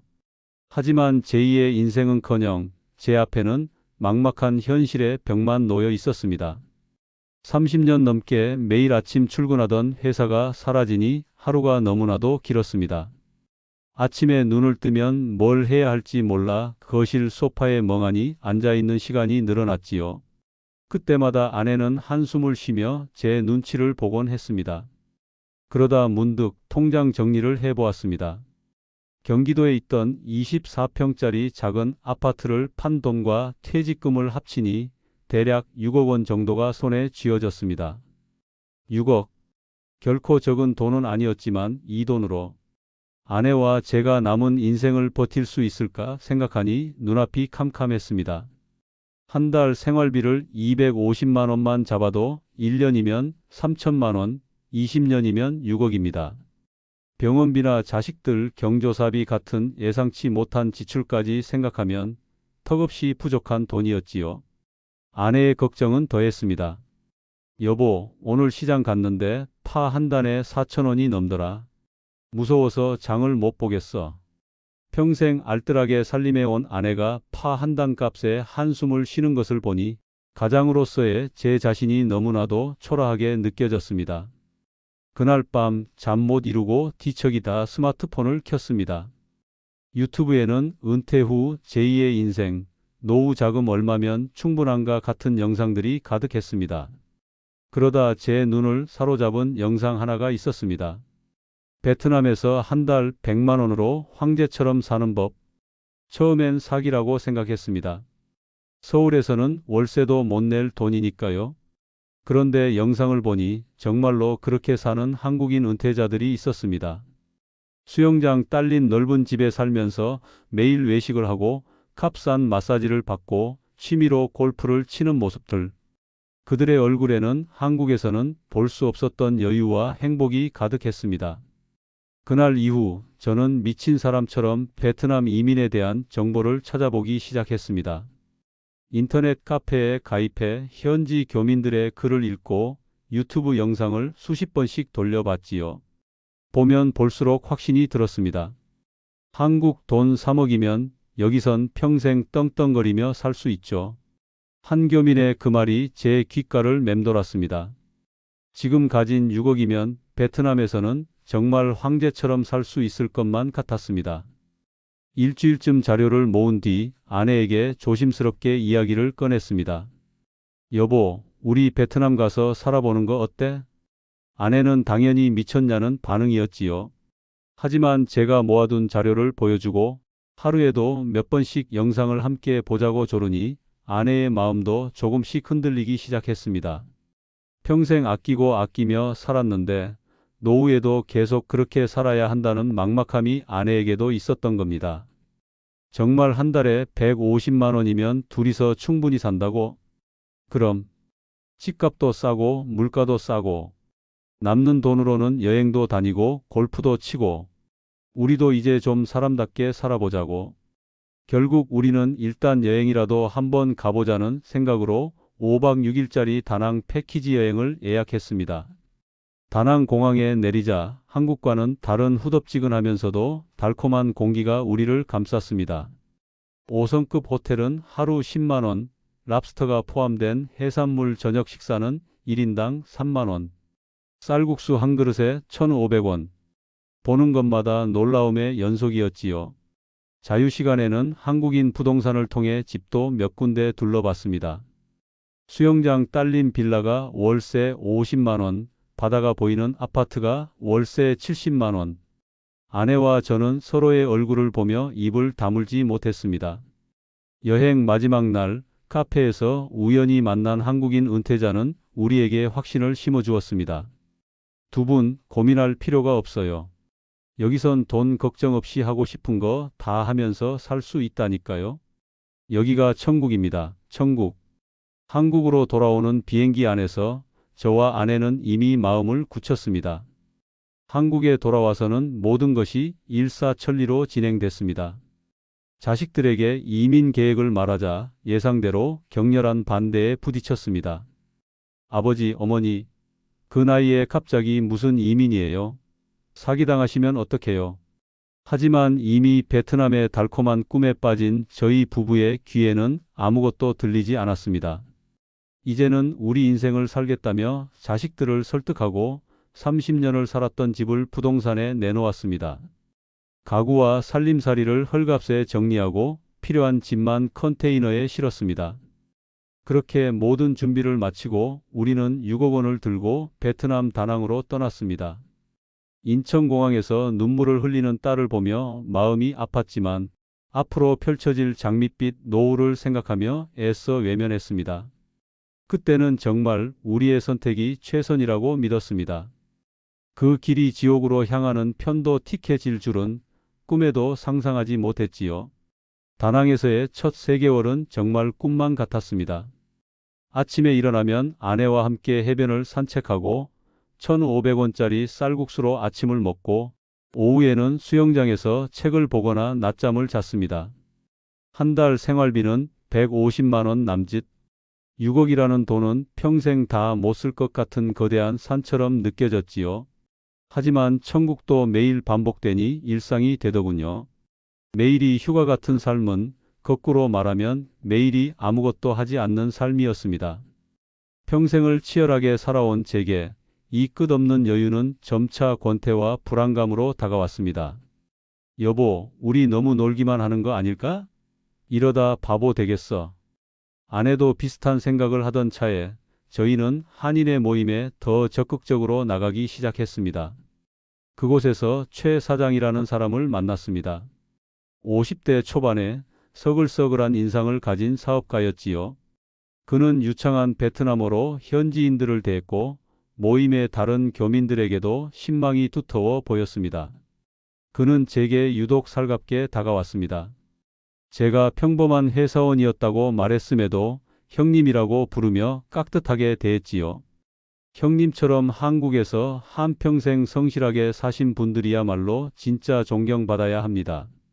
저 같은 장사꾼하고는 격이 다르시죠. 그의 칭찬에 괜히 어깨가 으쓱해졌습니다. 그렇게 몇 번 어울리다 보니 최 사장은 제게 가장 가까운 동생이 되었습니다. 어느 날 그는 제게 은밀한 제안을 했습니다. 다낭 인근에 외국인 투자자들을 대상으로 한 최고급 리조트를 짓는 사업이 있는데 형님께만 특별히 투자 기회를 드리고 싶다는 것이었습니다. 형님, 은행에 6억 그냥 놔두시는 건 돈을 버리는 겁니다. 이 사업에 3억만 투자하시면 2년 안에 10억으로 만들어 드릴 수 있습니다. 제가 보장합니다. 그의 자신감 넘치는 말에 심장이 뛰었습니다. 하지만 아내는 완강히 반대했지요. 여보, 세상에 공짜가 어디 있어요. 우리 그냥 이대로 만족하고 살아요. 제발 위험한 짓 좀 하지 마세요. 하지만 저는 아내의 말을 잔소리로 치부했습니다. 평생 돈 걱정만 하던 아내가 뭘 알겠냐 싶었지요. 지금껏 내가 알아서 잘해오지 않았느냐고 큰 소리를 치고 결국 저는 아내 몰래 최 사장에게 3억 원을 송금했습니다. 통장 잔고가 반토막 났지만 불안하지 않았습니다. 오히려 2년 뒤 10억이 되어 돌아올 거라는 희망에 부풀어 있었지요. 최 사장은 처음 몇 달간은 매주 진행 상황이라며 번듯한 보고서를 보내왔습니다. 하지만 언젠가부터 연락이 뜸해지기 시작했습니다. 전화를 걸면 바쁘다며 짧게 끊기 일쑤였고 사무실에 찾아가도 늘 자리에 없었지요. 1년이 지나도록 리조트 부지에는 공사 시작은커녕 잡초만 무성했습니다. 불안감에 피가 마를 무렵 한인회에서 만난 다른 교민이 제게 말했습니다. 에이 형님, 최 사장 그놈한테 물린 사람이 한둘인 줄 아세요? 그거 전형적인 사기꾼이에요. 다들 여기서 몇 판 돌려서 복구해요. 그가 가리킨 곳은 다낭 시내에 있는 화려한 카지노였습니다. 처음에는 손사래를 쳤습니다. 내가 도박이라니 말도 안 된다고 생각했지요. 하지만 밤마다 잠을 설쳤고 잃어버린 3억 생각에 머리가 터질 것 같았습니다. 구경만 하는 거야, 딱 구경만. 저는 그렇게 스스로를 속이며 카지노에 발을 들였습니다. 화려한 불빛, 사람들의 함성, 칩이 부딪히는 소리. 모든 것이 낯설면서도 심장을 뛰게 했습니다. 저는 구경만 하겠다던 다짐을 잊고 주머니에 있던 10만 원을 슬롯머신에 넣었습니다. 레버를 당기자 요란한 소리와 함께 화면이 돌아갔습니다. 그리고 잠시 후 잭팟이라는 글자와 함께 동전이 폭포수처럼 쏟아져 나왔습니다. 10만 원이 순식간에 200만 원이 된 겁니다. 온몸에 소름이 돋았습니다. 머릿속에서 위험한 생각이 싹트기 시작했습니다. 이거라면 잃어버린 3억을, 아니 그 이상을 되찾을 수 있겠다. 그날 이후 저는 매일 밤 카지노로 출근했습니다. 처음 며칠은 운이 따랐습니다. 바카라 테이블에 앉아 100만 원, 200만 원씩 걸었고 돈은 신기하게도 계속 불어났지요. 일주일 만에 잃었던 3억 중 5천만 원을 복구했습니다. 저는 제가 특별한 재능이라도 있는 줄 착각했습니다. 여보, 나 돈 땄어. 우리 이제 다시 일어설 수 있어. 밤늦게 돈다발을 들고 집에 들어온 제게 아내는 기뻐하기는커녕 싸늘한 눈으로 말했습니다. 그 돈, 도박으로 딴 돈이잖아요. 당장 그만두지 않으면 나 먼저 한국 들어갈 거예요. 하지만 아내의 경고는 제 귀에 들리지 않았습니다. 이미 제 머릿속은 10억이라는 숫자로 가득 차 있었으니까요. 그 돈만 따면 사기당했던 원금은 물론이고 베트남에 오기 전 꿈꿨던 진짜 황제의 삶을 살 수 있을 것 같았습니다.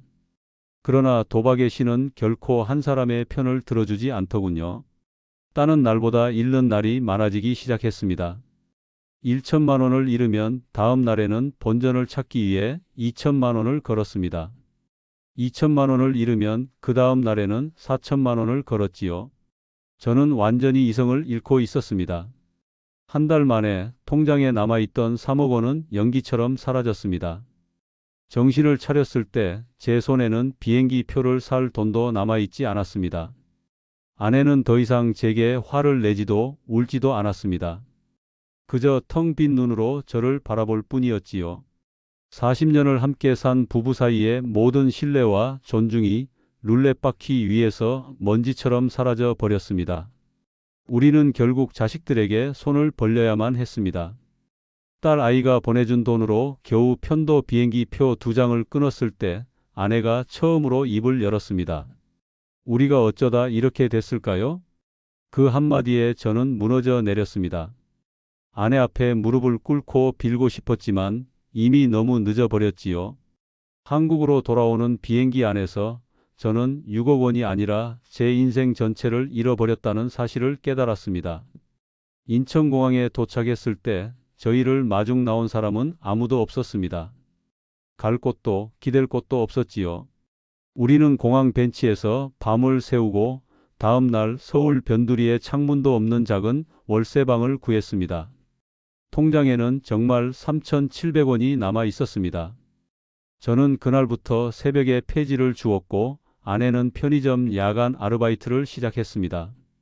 서로 얼굴을 마주하는 것조차 고통이었지요. 그렇게 6개월이 지났습니다. 매일 폐지를 주어 모은 돈과 아내의 월급을 합쳐 우리는 조금 더 나은 월세방으로 옮길 수 있었습니다. 이사하던 날 아내와 저는 6개월 만에 처음으로 마주 앉아 김밥을 먹었습니다. 아내가 제게 말했습니다. 바닥까지 가봤으니 이제는 올라갈 일만 남았겠죠. 다시 한번 살아봐요, 우리. 그 말은 용서가 아니었습니다. 서로에게 마지막으로 남은 동반자라는 사실을 인정한 것뿐이었지요. 저는 지금 동네 아파트 경비원으로 일합니다. 월급은 200만 원 남짓. 6억 원에 비하면 턱없이 작은 돈이지만 저는 이제 압니다. 진짜 파산은 돈을 잃는 것이 아니라 곁에 있는 사람의 신뢰를 잃는 것이라는 것을. 가끔 베트남에서의 그 뜨거웠던 햇살이 떠오릅니다. 하지만 후회는 하지 않습니다. 비싼 대가를 치르고 저는 돈보다 소중한 것이 무엇인지 배웠으니까요. 바로 제 옆에서 묵묵히 설거지를 하고 있는 아내의 지친 어깨, 그리고 우리가 함께 마주 앉아 김밥을 나누어 먹는 이 저녁의 소중함을 말입니다. 안녕하십니까? 올해 68 김성태입니다. 지금 제 앞에는 117만 원의 연금이 찍힌 통장과 보증금 500에 월세 35만 원짜리 원룸 계약서가 전부입니다. 사람들이 지금의 저를 본다면 참 한심한 늙은이라고 손가락질하겠지요. 그래도 괜찮습니다. 제 이야기를 한번 끝까지 들어봐 주십시오. 제가 어쩌다 베트남으로 향하게 되었는지, 제 아들의 임신 소식을 왜 의심할 수밖에 없었는지, 그리고 어쩌다 통장 잔고 300만 원짜리 신세가 되었는지 말입니다. 3년 전 35년간 몸담았던 직장에서 명예퇴직을 했습니다. 1년 뒤에는 아내가 지병으로 먼저 세상을 떠났지요. 퇴직금은 자식들 결혼시키고 사업 자금 보태주느라 대부분 사라졌습니다. 제게 남은 것은 텅 빈 집과 하루 세 끼 챙겨 먹는 것 외에는 할 일이 없는 지루한 시간이었습니다. 공원에 나가 멍하니 앉아 있거나 경로 식당에서 밥을 타 먹고 밤에는 소리만 켜놓은 TV를 멍하니 바라보는 것이 제 일상의 전부였습니다.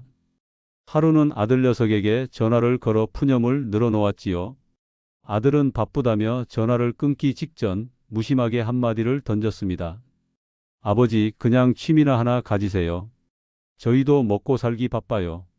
그 말이 비수가 되어 심장에 박혔습니다. 자식들에게 저는 이제 귀찮은 짐일 뿐이었습니다. 그날 밤 저는 지독한 외로움에 몸을 떨었습니다. 누군가 내 옆에서 따뜻한 말 한마디라도 건네주었으면, 이 적막한 집안에 사람 온기라도 있었으면 좋겠다는 생각이 간절했지요. 변화의 바람은 경로당에서 불어왔습니다. 저보다 2살 많은 박 씨가 어느 날 휴대폰 사진을 자랑하며 떠들기 시작했습니다. 이 사람 우리 집 사람이야. 베트남 사람인데 나이도 젊고 얼마나 잘하는지 몰라. 진수성찬이 따로 없어. 사진 속에는 박 씨보다 30살은 젊어 보이는 외국인 여자가 환하게 웃고 있었습니다. 주변 노인들이 돈 보고 결혼한 거 아니냐며 수군댔지만 박 씨는 코웃음을 쳤습니다. 요즘 세상에 돈 없이 사는 사람이 어디 있나? 그래도 나 하나 끔찍이 챙겨주니 나는 지금이 평생에서 제일 행복해. 그날 밤 저는 태어나서 처음으로 국제결혼이라는 단어를 검색해 봤습니다. 인터넷에는 온갖 중개업체들의 광고가 번쩍이었습니다. 행복한 노후, 따뜻한 동반자, 제2의 인생. 그 달콤한 문구들이 제 외로운 마음을 사정없이 흔들었습니다. 결국 저는 홀린 듯 가장 그럴싸해 보이는 업체에 전화를 걸었습니다. 며칠 뒤 만난 중개업체 직원은 아주 자신감 넘치는 목소리로 말했지요. 선생님, 걱정 마십시오. 저희가 베트남 현지에서부터 모든 걸 다 도와드립니다. 그냥 몸만 오시면 평생을 함께할 좋은 분 만나게 해드리겠습니다.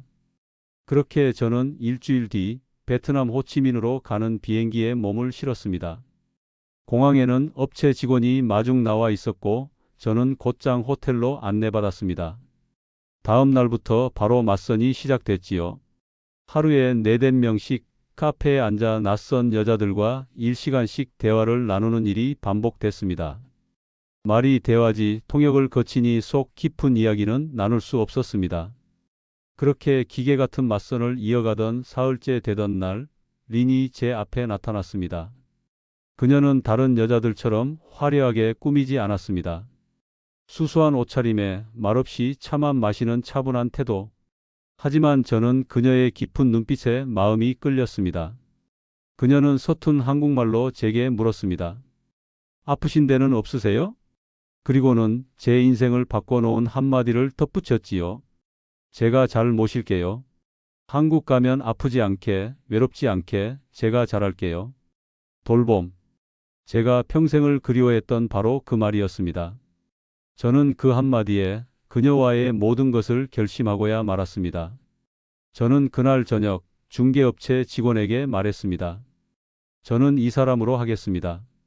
우리는 베트남 현지에서 아주 작은 결혼식을 올렸습니다. 아들, 딸에게는 차마 알리지 못했지요. 그리고 호치민 외곽의 월세 20만 원짜리 작은 집을 구해 신혼생활을 시작했습니다. 리는 약속대로 저를 극진히 보살폈습니다. 매일 아침 따뜻한 밥을 차려주었고 제 낡은 셔츠를 정성껏 다려주었지요. 저는 30년은 젊어진 기분이었습니다. 아내가 죽은 뒤 처음으로 집안에 사람의 온기가 돌았습니다. 하지만 그 달콤한 착신은 오래가지 않았습니다. 미세한 균열의 징조들이 하나둘씩 나타나기 시작했지요. 리는 저와 함께 있을 때보다 손에 쥔 휴대폰을 들여다보는 시간이 더 많았습니다. 베트남어로 누군가와 끊임없이 메시지를 주고받으며 희미하게 미소를 짓곤 했지요. 누구냐고 물으면 언제나 가족이라고 짧게 대답할 뿐이었습니다. 돈 문제도 시작되었습니다. 처음에는 친정 어머니가 아프시다며 생활비 외에 100만 원을 붙여달라더군요. 다음 달에는 남동생 학비가 필요하다며 200만 원을, 그 다음 달에는 아버지가 사고를 당했다며 300만 원을 요구했습니다. 제 통장 잔고는 눈에 띄게 줄어들었지만 저는 애써 의심을 외면했습니다. 내가 늙어서 의심만 많아졌나? 이 먼 곳까지 와서 고생하는 아내인데 내가 속이 좁은 거겠지. 그렇게 스스로를 다독이며 저는 위태로운 행복의 끈을 놓지 않으려 발버둥 쳤습니다. 그러던 어느 날 저는 보고야 말았습니다. 린이 휴대폰을 보며 웃고 있기에 다가갔는데 화면 속에 웬 젊은 남자와 다정하게 얼굴을 맞대고 찍은 사진이 있었던 겁니다. 제 심장이 쿵 하고 내려앉았지요. 이 사람 누구요? 제 목소리는 저도 모르게 차갑게 나갔습니다. 린은 화들짝 놀라며 휴대폰을 감추더군요. 그리고는 애써 웃으며 변명했습니다. 아, 사촌 오빠예요. 그냥 어릴 때부터 친하게 지낸. 사촌 오빠라기엔 사진 속 두 사람의 눈빛이 너무나도 깊었습니다. 하지만 저는 더 이상 묻지 않았습니다. 진실을 마주할 용기가 없었기 때문이지요. 그리고 얼마 뒤 린이 제게 수줍게 말했습니다. 임신을 했다더군요. 그 순간 저는 모든 의심을 잊었습니다. 기쁨에 눈물이 핑 돌았지요. 이 나이에 다시 아빠가 된다니. 저는 린을 끌어안고 한참을 놓아주지 않았습니다. 이 아이가 우리의 위태로운 관계를 단단하게 묶어줄 동아줄이라고 믿었습니다. 하지만 그날 밤 잠이 오지 않아 뒤척이다가 문득 이상한 점을 깨달았습니다. 병원에서 알려준 임신 주수를 아무리 계산해봐도 시기가 맞지 않았습니다. 우리가 결혼한 날짜보다 아이가 생긴 시점이 훨씬 더 앞서 있었던 겁니다. 온몸에 피가 차갑게 식었습니다. 설마 아닐 거야. 부정을 하면서도 의심은 암세포처럼 제 온몸으로 퍼져나갔습니다. 결국 저는 며칠 뒤 린에게 병원에 한 번 더 가보자고 말했습니다. 정밀 검사를 핑계로 유전자 검사를 하기 위해서였지요. 제 제안에 린의 얼굴은 새하얗게 질려버렸습니다. 그날 밤 린은 무너졌습니다. 제 앞에서 무릎을 꿇고 울며 모든 것을 고백했습니다. 여보, 미안해요. 사실 한국에 오기 전에 만나던 사람이 있었어요. 사진 속의 그 사촌 오빠가 바로 뱃속 아이의 아빠였던 겁니다. 저는 그 자리에 주저앉아 한마디도 할 수 없었습니다. 제가 그토록 지키고 싶었던 행복은 처음부터 거짓 위에 세워진 모래성이었던 겁니다. 그녀의 울음 섞인 고백을 들으며 제 머릿속은 텅 비어버렸습니다. 분노보다는 지독한 허탈감과 제 자신에 대한 한심함이 온몸을 내리눌렀지요. 제가 사온 행복의 가격표에는 처음부터 진실이라는 항목은 없었던 겁니다. 며칠 뒤 우리는 이혼 서류에 도장을 찍었습니다. 린은 제게 마지막으로 돈을 요구했습니다. 고향으로 돌아가 아이를 낳고 키울 최소한의 자금이 필요하다더군요. 저는 남은 퇴직금의 대부분을 위자료 명목으로 그녀에게 붙여주었습니다. 그것이 이 지긋지긋한 연극을 끝내는 유일한 방법이었으니까요. 모든 것을 정리하고 한국으로 돌아가기 전 저는 아들에게 전화를 걸어 모든 사실을 털어놓았습니다. 아들은 한참을 말이 없더니 아주 차가운 목소리로 말했습니다. 아버지, 저희가 그때 뭐라고 했어요? 그렇게 저희 말 안 들으시더니 한심해요, 정말. 딸의 반응도 다르지 않았습니다. 저는 자식들에게 위로가 아닌 경멸의 대상이 되어버렸습니다. 제 어리석음으로 인해 저는 아내뿐만 아니라 가족의 존중마저 모두 잃고 만 것입니다. 한국으로 돌아온 저는 보증금 500에 월세 35만 원짜리 작은 원룸을 구했습니다. 수중에 남은 돈은 고작 300만 원 남짓. 이제 제가 기댈 곳은 매달 들어오는 연금 117만 원이 전부였습니다. 좁고 차가운 방에 혼자 누워 있으면 베트남에서의 그 짧았던 달콤한 시간이 신기루처럼 아득하게 느껴졌습니다. 그렇게 몇 달을 페인처럼 지냈습니다. 그러다 문득 이렇게 무너져 있을 수만은 없다는 생각이 들더군요. 저는 집 근처 복지관의 컴퓨터 교실에 등록했습니다. 자판 두드리는 법부터 배우는 제 모습이 처량했지만 그래도 뭐라도 해야만 했습니다. 오후에는 공원에 나가 저처럼 홀로 된 늙은이들과 말벗이 되어주며 시간을 보냈습니다. 어느 날 밤이었습니다. 잠이 오지 않아 뒤척이다 문득 린의 소식이 궁금해졌습니다. 저는 서툰 솜씨로 SNS를 검색해 그녀의 페이지를 찾아냈습니다. 그곳에는 갓난아기를 품에 안고 환하게 웃고 있는 린의 사진이 있었습니다. 사진 속 그녀의 옆에는 제가 봤던 그 사촌 오빠가 함께 있었지요. 이상하게도 그 사진을 보고 있는데 미움보다는 낯선 연민의 감정이 먼저 올라왔습니다. 그녀 역시 가난한 가족을 부양해야 한다는 압박감 속에서 어쩔 수 없는 선택을 한 약한 인간일 뿐이었겠지요.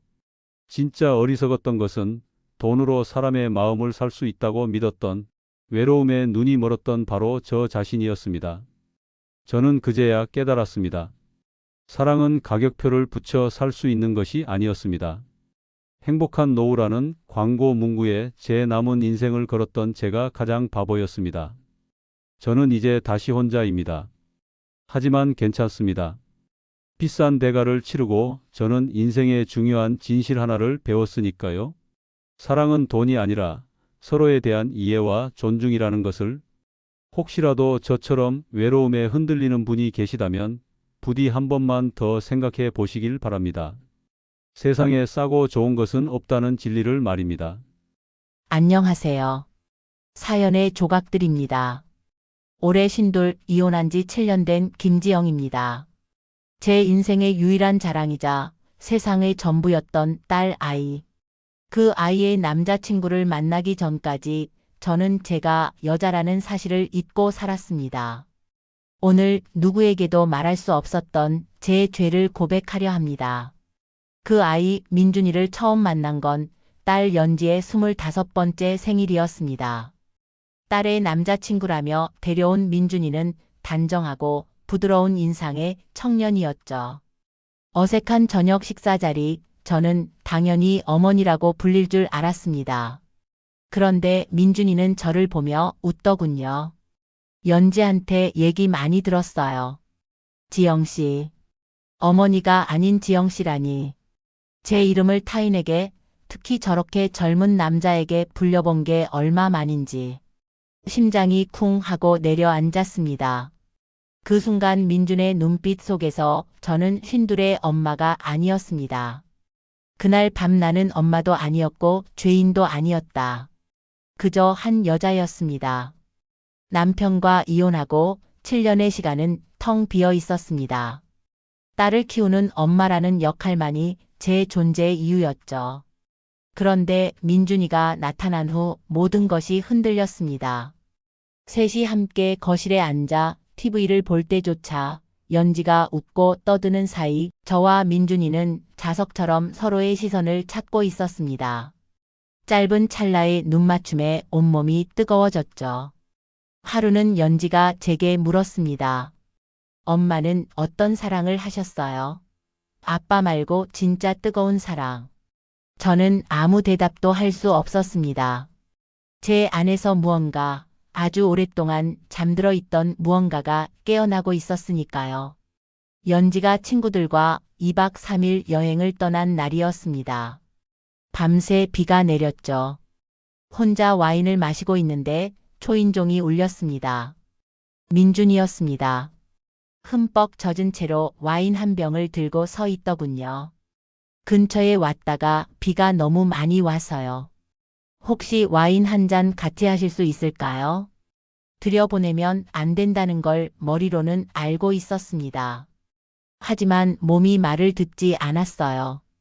그 빗속으로 그를 돌려보낼 수가 없었습니다. 와인잔이 부딪히고 침묵이 길어질수록 어색함은 점점 농밀한 긴장감으로 변해갔습니다. 민준이가 제 손 위로 자신의 손을 포개며 말했어요. 누나라고 부를게요. 오늘은 그냥 누나라고 부르고 싶어요. 그 한마디에 제 이성의 둑은 무너져 내렸습니다.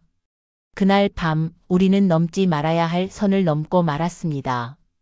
꿈만 같던 밤이 지나고 지옥이 시작됐습니다. 여행에서 돌아온 연지가 폭탄 같은 말을 던졌습니다. 민준과 헤어졌다더군요. 그리고 그날 저녁 제 휴대폰을 우연히 본 딸의 얼굴이 하얗게 굳어버렸습니다. 화면에는 민준 씨라는 이름이 찍혀 있었죠. 연지가 떨리는 목소리로 물었습니다. 엄마도 그 사람 사랑했어? 딸의 눈에는 제가 평생 본 적 없는 경멸과 배신감이 서려 있었습니다. 저는 아무 말도 할 수 없었습니다. 그날 이후 민준과 모든 연락을 끊었습니다. 하지만 끊어낸 것은 연락뿐, 기억은 매일 밤 저를 찾아와 괴롭혔습니다. 그의 목소리, 그의 눈빛, 그의 체온 잊으려 할수록 모든 것이 선명해졌죠. 그러던 어느 날 동네 서점 앞에서 거짓말처럼 민준과 마주쳤습니다. 그는 제게 다가와 간절한 눈으로 말했어요. 지영 씨 아직 늦지 않았습니다. 우리 시작해요. 저는 도망치듯 그 자리를 피했지만 심장은 미친 듯이 뛰고 있었습니다. 결국 연지가 저를 카페로 불러냈습니다. 더는 피할 곳이 없었죠. 딸은 제 눈을 똑바로 보며 물었습니다. 솔직하게 말해줘, 엄마. 그 사람이랑 잤어? 저는 고개를 끄덕일 수밖에 없었습니다. 눈물이 터져 나왔죠. 미안하다, 연지야. 엄마도 나도 여자인가 봐. 제 고백에 딸의 눈빛이 차갑게 식어가는 것을 저는 그저 지켜볼 수밖에 없었습니다. 배신감과 실망, 그 모든 감정이 제 심장을 찌르는 것 같았어요. 집으로 돌아온 후에도 민준에게서는 계속 메시지가 왔습니다. 보고 싶어요. 한 번만 더 만나주세요. 그의 메시지를 볼 때마다 심장이 내려앉았지만 저는 답장하지 않았습니다. 딸의 얼굴이 떠올랐기 때문이죠. 이건 사랑이 아니야. 내 이기심이고 욕심이었을 뿐. 민주는 이제 제게 사랑이 아니라 아픈 기억으로만 남겨야 할 사람이었습니다. 저는 그의 번호를 차단하고 길고 길었던 열병의 끝을 고했습니다. 그 후로 몇 달이 지났습니다. 저는 화장대 거울 앞에 섰습니다. 눈가에 자글자글한 주름, 희끗한 머리카락. 영락 없는 신둘의 엄마. 하지만 거울 속 제 눈빛은 조금 달라져 있었습니다. 모든 것을 잃었지만 동시에 무언가를 찾은 사람의 눈빛이었죠. 나도 여자인가 봐. 죄였고 후회였지만 그날 밤 나는 세상에 하나뿐인 여자였다. 월 170만 원과 존중, 둘 중 하나만 고르라면요. 저는 오늘 돈을 내려놓았습니다. 이 CCTV 기록이 그 증거입니다. 저는 용역이었고 회식에도 배제되었지요. 하지만 괜찮습니다. 모든 것은 호칭 하나에서 시작되었으니까요. 안녕하세요. 저는 올해 67 김남철입니다. 평생을 중소기업 생산관리직으로 일하다 정년 퇴직한 지 2년. 퇴직금으로 겨우 전셋집 하나를 지키고 나니 수중에 남은 돈은 바닥을 보였습니다. 결국 저는 2000세대가 넘는 신축 아파트의 경비원으로 다시 일터에 나왔습니다. 첫 출근 날 5년차 동료인 박철수 씨가 제게 일을 가르쳐 주었습니다. 형님, 다른 건 없고 그냥 입주민들하고 얼굴 붉힐 일만 안 만들면 됩니다. 우리가 여기서 왕은 아니잖아요. 그의 말이 끝나기 무섭게 관리사무소의 이도윤 과장이 제게 다가와 아는 체를 했습니다. 어이쿠, 김 과장님, 첫 출근 축하드립니다. 앞으로 잘 아니지. 이제 김경비원님이시구나. 그는 웃으며 말했지만 김 과장에서 김경비원으로 바뀐 그 짧은 순간 제 심장이 잠시 멈칫하는 것을 느꼈습니다. 30년을 불려온 제 이름 같은 직급이 그렇게 쉽게 지워졌습니다. 그날 밤 퇴근하고 돌아온 제게 아내가 물었습니다. 첫날인데 할만했어요?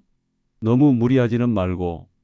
저는 아무 말 없이 월급 명세서를 아내의 손에 쥐어 주었습니다. 170만 원. 그 숫자를 본 아내는 깊은 한숨과 함께 말했지요. 여보, 이번 달 당신 약간만 틀어막으면 돼. 다른 생각 말고 딱 그것만 생각해요, 우리. 아내의 말은 현실이었습니다. 하지만 그날 이후 제 일터에서의 현실은 제 마음을 조금씩 갉아먹기 시작했습니다. 처음에는 부탁드립니다 하던 관리사무소 직원들의 말은 어느새 견인 신고하세요, 저기 청소하세요 같은 명령조로 바뀌어 있었습니다. 저는 그저 묵묵히 고개를 끄덕일 뿐이었지요. 진짜 위기는 야간 교대 근무 첫 주에 찾아왔습니다. 밤낮이 뒤바뀌니 온몸의 기력이 쇠하는 기분이었습니다. 새벽 3시 순찰을 돌다 잠시 의자에 앉았는데 저도 모르게 꾸벅 졸았던 모양입니다. 정신을 차렸을 때 순찰 시스템의 체크 시간이 15분이나 지나 있었습니다. 다음 날 아침 이도윤 과장이 저를 불렀습니다. 김경비원님, 어제 순찰 누락되신 거 아시죠? 처음이시니까 경고로만 끝내겠습니다만 다음부터는 용납 못합니다. 그의 싸늘한 목소리에 저는 죄인처럼 고개를 숙였습니다. 경비실로 돌아오는 내내 머릿속이 복잡했습니다. 내가 이 나이에 혼날 짓을 한 건가? 아니면 꾸벅 졸 수밖에 없는 이 고된 노동이 잘못된 건가? 하지만 답은 없었습니다. 그저 170만 원이라는 숫자가 제 입을 틀어막고 있을 뿐이었지요. 그렇게 위태로운 하루하루를 보내던 어느 날 결국 사건이 터지고야 말았습니다. 402동 입주민 하나가 관리실에 삿대질하며 고래고래 소리를 지르고 있었습니다. 아니, 택배가 어제 왔어야 하는데 왜 아직도 없냐고요? 경비실에서 잃어버린 거 아닙니까? 제가 맡은 구역이라 제가 직접 그 입주민에게 다가가 설명했습니다. 선생님, 어제 도착한 택배는 전부 배송 완료된 것으로 확인되는데요. 혹시 자택 문 앞을 다시 한번. 제 말이 채 끝나기도 전에 남자는 제 말을 끊고 목소리를 높였습니다. 지금 나를 의심하는 겁니까? 똑바로 확인도 안 하고. 당신들 월급 주는 게 누군데 이따위로 이래. 그의 고함은 아파트 로비 전체에 울려 퍼졌습니다. 지나가던 다른 입주민들이 힐끔거렸고 제 얼굴은 불타는 것처럼 화끈거렸습니다. 결국 그 택배는 남자의 집 현관문 옆에 놓여 있는 것으로 발견됐지만 그는 사과 한마디 없이 저를 핵 쏘아보고는 집으로 올라가 버렸습니다. 다음 날 이도윤 과장은 또다시 저를 호출했습니다. 그는 제 앞에 입주민 민원 발생 경위서라는 종이를 내밀었습니다. 김경비원님, 어제 일 말입니다. 어쨌든 입주민 불만이 접수됐으니 규정상 경위서는 받고 넘어가야겠습니다. 여기에 서명하시죠. 잘못한 것이 없다고 항변하고 싶었지만 무슨 소용이 있겠습니까? 저는 말없이 서류에 서명했습니다. 제 손이 미세하게 떨리는 것을 애써 감췄습니다. 경비실로 돌아오자 박철수 씨가 제 어깨를 툭 치며 말했습니다. 형님, 한 귀로 듣고 한 귀로 흘려요. 저런 일 한두 번 겪나? 그나저나 형님, 우리 월급 명세서에 야간 수당은 제대로 찍혀 나옵디가? 이 바닥 야간 수당 제대로 주는데 별로 없어요. 그의 말을 듣는 순간 무언가 머리를 한 대 맞은 듯한 기분이었습니다. 그날 밤 저는 잠든 아내 몰래 제 월급 명 마이너스 세서를 처음으로 찬찬히 뜯어보았습니다. 며칠 뒤 관리사무소 게시판에 전 직원 회식 안내 공지가 붙었습니다. 저는 혹시나 하는 마음에 명단을 살펴보았지만 경비팀의 이름은 어디에도 없었습니다. 박철수 씨가 제 옆에서 씁쓸하게 웃으며 말했지요. 에이 형님, 뭘 기대해요? 우린 직원이 아니라 용역이거든요. 그 한마디가 비수처럼 날아와 심장에 박혔습니다. 같은 공간에서 같은 일을 하지만 우리는 그들과 보이지 않는 벽으로 분리된 타인이었던 겁니다. 그날 밤 야간 순찰은 유독 더 고되고 서러웠습니다. 지하 2층 주차장을 돌고 있을 때였습니다. 청소가 제대로 되지 않았는지 바닥에 물기가 흥건했습니다. 어두워서 미처 발견하지 못한 저는 그 물기를 밟고 그대로 미끄러지고 말았습니다. 악! 다행히 옆에 있던 벽을 짚어 크게 넘어지지는 않았지만 무릎에 찌르는 듯한 통증이 왔고 벽에 긁힌 손바닥에서는 피가 배어 나왔습니다. 저는 한참을 그 자리에 주저앉아 있었습니다. 만약 내가 여기서 머리라도 부딪혀 쓰러졌다면 누가 나를 발견해 줄까? 서러움에 눈물이 핑 돌았습니다. 자리에서 일어나는데 문득 고장난 것처럼 깜빡이는 주차장 CCTV가 눈에 들어왔습니다. 저는 제 근무일지를 꺼내 삐뚤빼뚤한 글씨로 적어 내려갔습니다.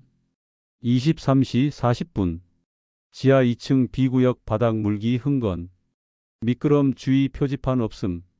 그리고 저는 아무도 모르게 제 손바닥의 상처를 휴대폰 카메라로 찍어 두었습니다. 돈은 꼬박꼬박 들어오는데 제 마음은 계속해서 빠져나가고 있었습니다. 하지만 그날 밤 저는 처음으로 빠져나간 마음 한 조각을 제 손으로 주워 담았습니다. 그날 이후 저는 말을 아끼는 대신 조용히 증거를 모으기 시작했습니다. 근무일지를 꼼꼼히 복사해 두었고 주차장의 CCTV 녹화 시간대를 체크했으며 제 급여 명세서와 근로계약서를 몇 번이고 다시 들여다보았습니다. 박철수 씨의 말대로 야간 수당과 휴게 시간은 엉터리로 계산되어 있었지요. 하지만 이 모든 것을 손에 쥐고도 저는 선뜻 용기를 내지 못했습니다. 당장의 170만 원이 제 자존심보다 무겁게 느껴졌기 때문입니다. 변화를 만든 것은 제 아내였습니다. 며칠간 제 낯빛이 어두운 것을 지켜보던 아내가 그날 저녁 제 손을 잡으며 물었습니다. 여보, 당신 요즘 무슨 일 있어요? 얼굴이 반쪽이 됐어. 그깟 돈이 뭐라고 사람 잡겠네? 그만둬요, 우리. 저는 아내에게 그동안 겪었던 일들을 모두 털어놓았습니다. 호칭이 바뀐 날부터 공개적인 망신, 회식에서의 배제, 그리고 주차장에서 다칠 뻔했던 일까지. 제 이야기를 다 들은 아내는 잠시 말이 없더니 제 눈을 보며 단호하게 말했습니다. 당신 생각은 어때요? 존중을 잃고 버는 그 돈이 정말 우리를 살릴 수 있을 것 같아요? 아내의 그 한마디에 제 마음속에서 무언가 단단히 결심이 섰습니다.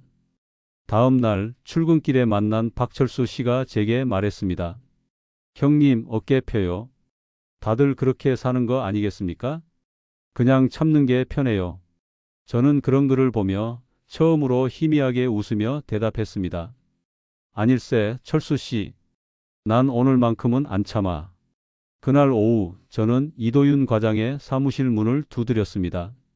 그는 의아한 표정으로 저를 맞았지요. 저는 제 앞에 근로계약서와 급여 명세서 그리고 근무일지 사본을 차례로 내려놓았습니다. 과장님, 드릴 말씀이 있습니다.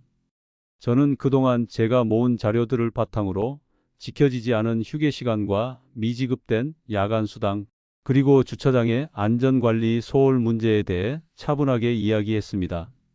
제 예상과 달리 이 과장은 당황하지 않고 부드러운 미소로 저를 회유하려 들었습니다. 아이고, 김경비원님. 오해가 있으셨나 봅니다. 힘드셨으면 진작 말씀을 하시지. 그럼 일단 야간 근무는 빼드릴 테니 주간 안내 데스크 쪽으로 옮겨 보시는 건 어떻습니까? 그는 제가 돈 몇 푼이나 편한 자리를 받았다고 생각한 모양입니다. 저는 조용히 고개를 저었습니다. 그리고 품 안에서 준비해온 사직서를 그의 책상 위에 올려놓았습니다. 저는 돈 대신 존중을 택하기로 했습니다. 사무실을 나오는 제 발걸음은 이상하리만치 가벼웠습니다. 박철수 씨가 걱정스러운 얼굴로 저를 바라보았고 저는 그를 향해 괜찮다는 듯 희미하게 고개를 끄덕였습니다. 아파트 정문을 나서는데 처음 출근하던 날이 떠올랐습니다. 그때는 모든 것을 잃었다고 생각했지요. 하지만 아니었습니다. 처음 잃은 건 체력도 돈도 아니라 김 과장이라는 호칭 하나였죠. 저는 오늘 그 호칭을 제 손으로 되찾으려 합니다.